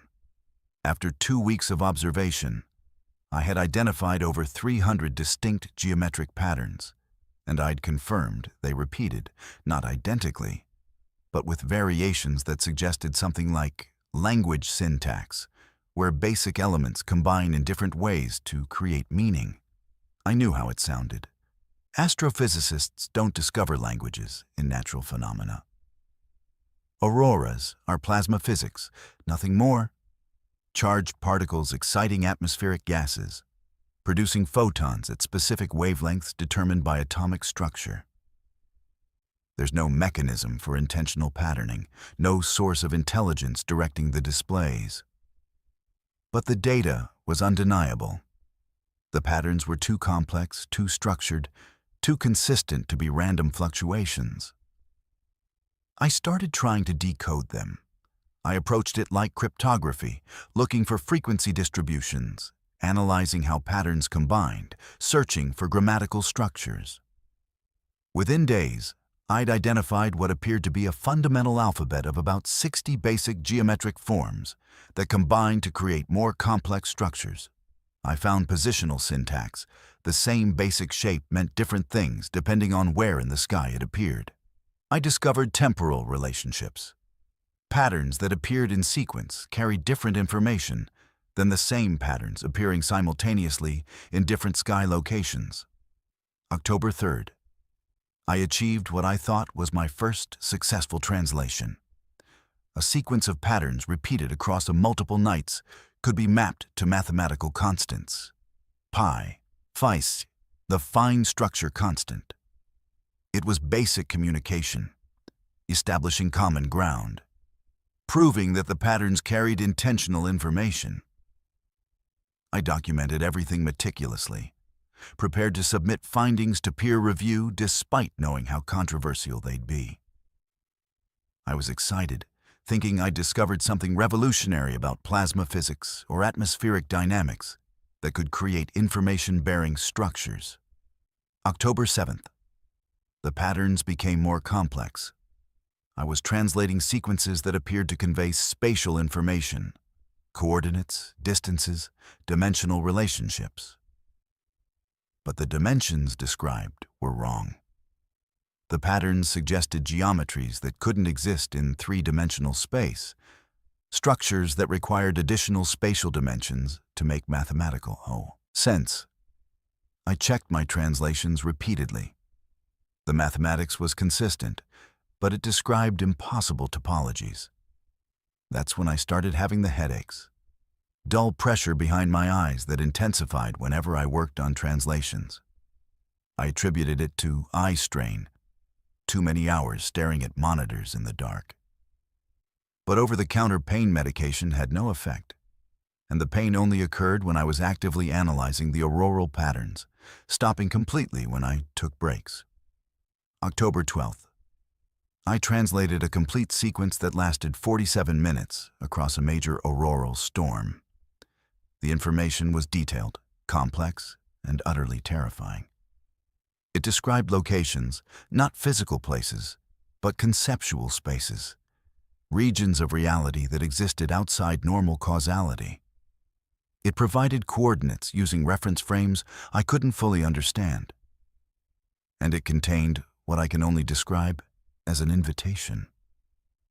The patterns were calling, showing pathways, explaining how to access these impossible spaces. I stopped working on translations that night. I sat in the observation dome, watching the lights dance overhead. And I understood with absolute clarity that I was looking at communication from something that existed in dimensional spaces adjacent to our reality. The aurora wasn't creating these patterns. It was being used, modulated by intelligences that could manipulate magnetic fields and plasma flows the way we manipulate radio waves and electricity. The Earth's magnetosphere was a receiver, and the auroras were the output display, showing messages being transmitted through our reality for any consciousness capable of perceiving and understanding them. I should have destroyed my data and left. Professional ethics, survival instinct, basic sanity. Everything pointed toward stopping this research immediately. But the patterns had shown me things I couldn't unknown. I'd seen the mathematical structures underlying reality, glimpsed spaces where physical laws operated differently, understood that our three-dimensional existence was just one slice through a much larger manifold. The headaches intensified, but I kept working, kept translating, compelled by the same drive that makes people stare into depths they know are dangerous. October 18th. The aurora showed me my death. Not metaphorically, not symbolically, literally. A sequence of patterns translated to information about my future, about choices I'd make, about the moment when understanding would exceed my neural architecture's capacity to contain it. The patterns showed this was inevitable for anyone who progressed far enough in translation. Human brains aren't structured to hold the kind of information the aurora transmits. We can perceive it, can partially understand it, but full comprehension requires cognitive architecture we don't possess. I experienced my first seizure that night. Grand mal, complete loss of consciousness, waking up on the dome floor with no memory of the event. My recording equipment showed I'd been unconscious for 17 minutes. During that time, the aurora had been displaying patterns I hadn't seen before. Complex geometries that covered the entire sky. When I reviewed the footage, trying to understand what had happened, I felt knowledge flooding into my consciousness. Not through translation work, but directly. The patterns somehow bypassing language and inserting information straight into my neural pathways. I knew things I had no right to know. Mathematical theorems that would take decades to prove through normal research. Physical constants for forces that don't operate in our dimensional space. The precise locations where reality is thinnest, where the barriers between dimensional manifolds break down and things can slip through. And I understood, with horrible clarity, that this knowledge was destroying me. That human consciousness can't contain information structured for minds that exist across multiple dimensional planes. The other researchers started noticing my deterioration. I'd lost weight, my speech patterns had changed. I'd begun speaking in mathematical notation during casual conversation. The institute director called me in for a wellness check, suggested I take leave, maybe get medical evaluation. I agreed to everything. Promised to schedule appointments, said I'd take time off. I had no intention of following through. The aurora had shown me something magnificent and terrible, and I needed to document it completely before the knowledge consumed me. October 24th.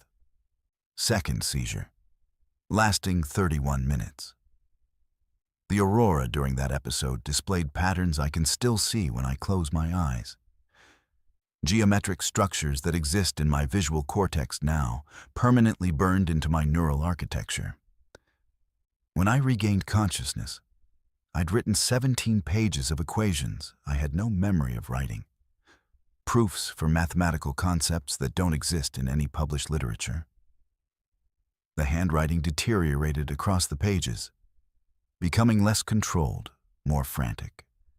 Finally dissolving into symbols that weren't quite mathematical notation and weren't quite language. I knew I was running out of time. The pattern was clear. Each exposure to the high-complexity sequences accelerated my cognitive breakdown. But the information was so valuable, so extraordinary, that I couldn't stop.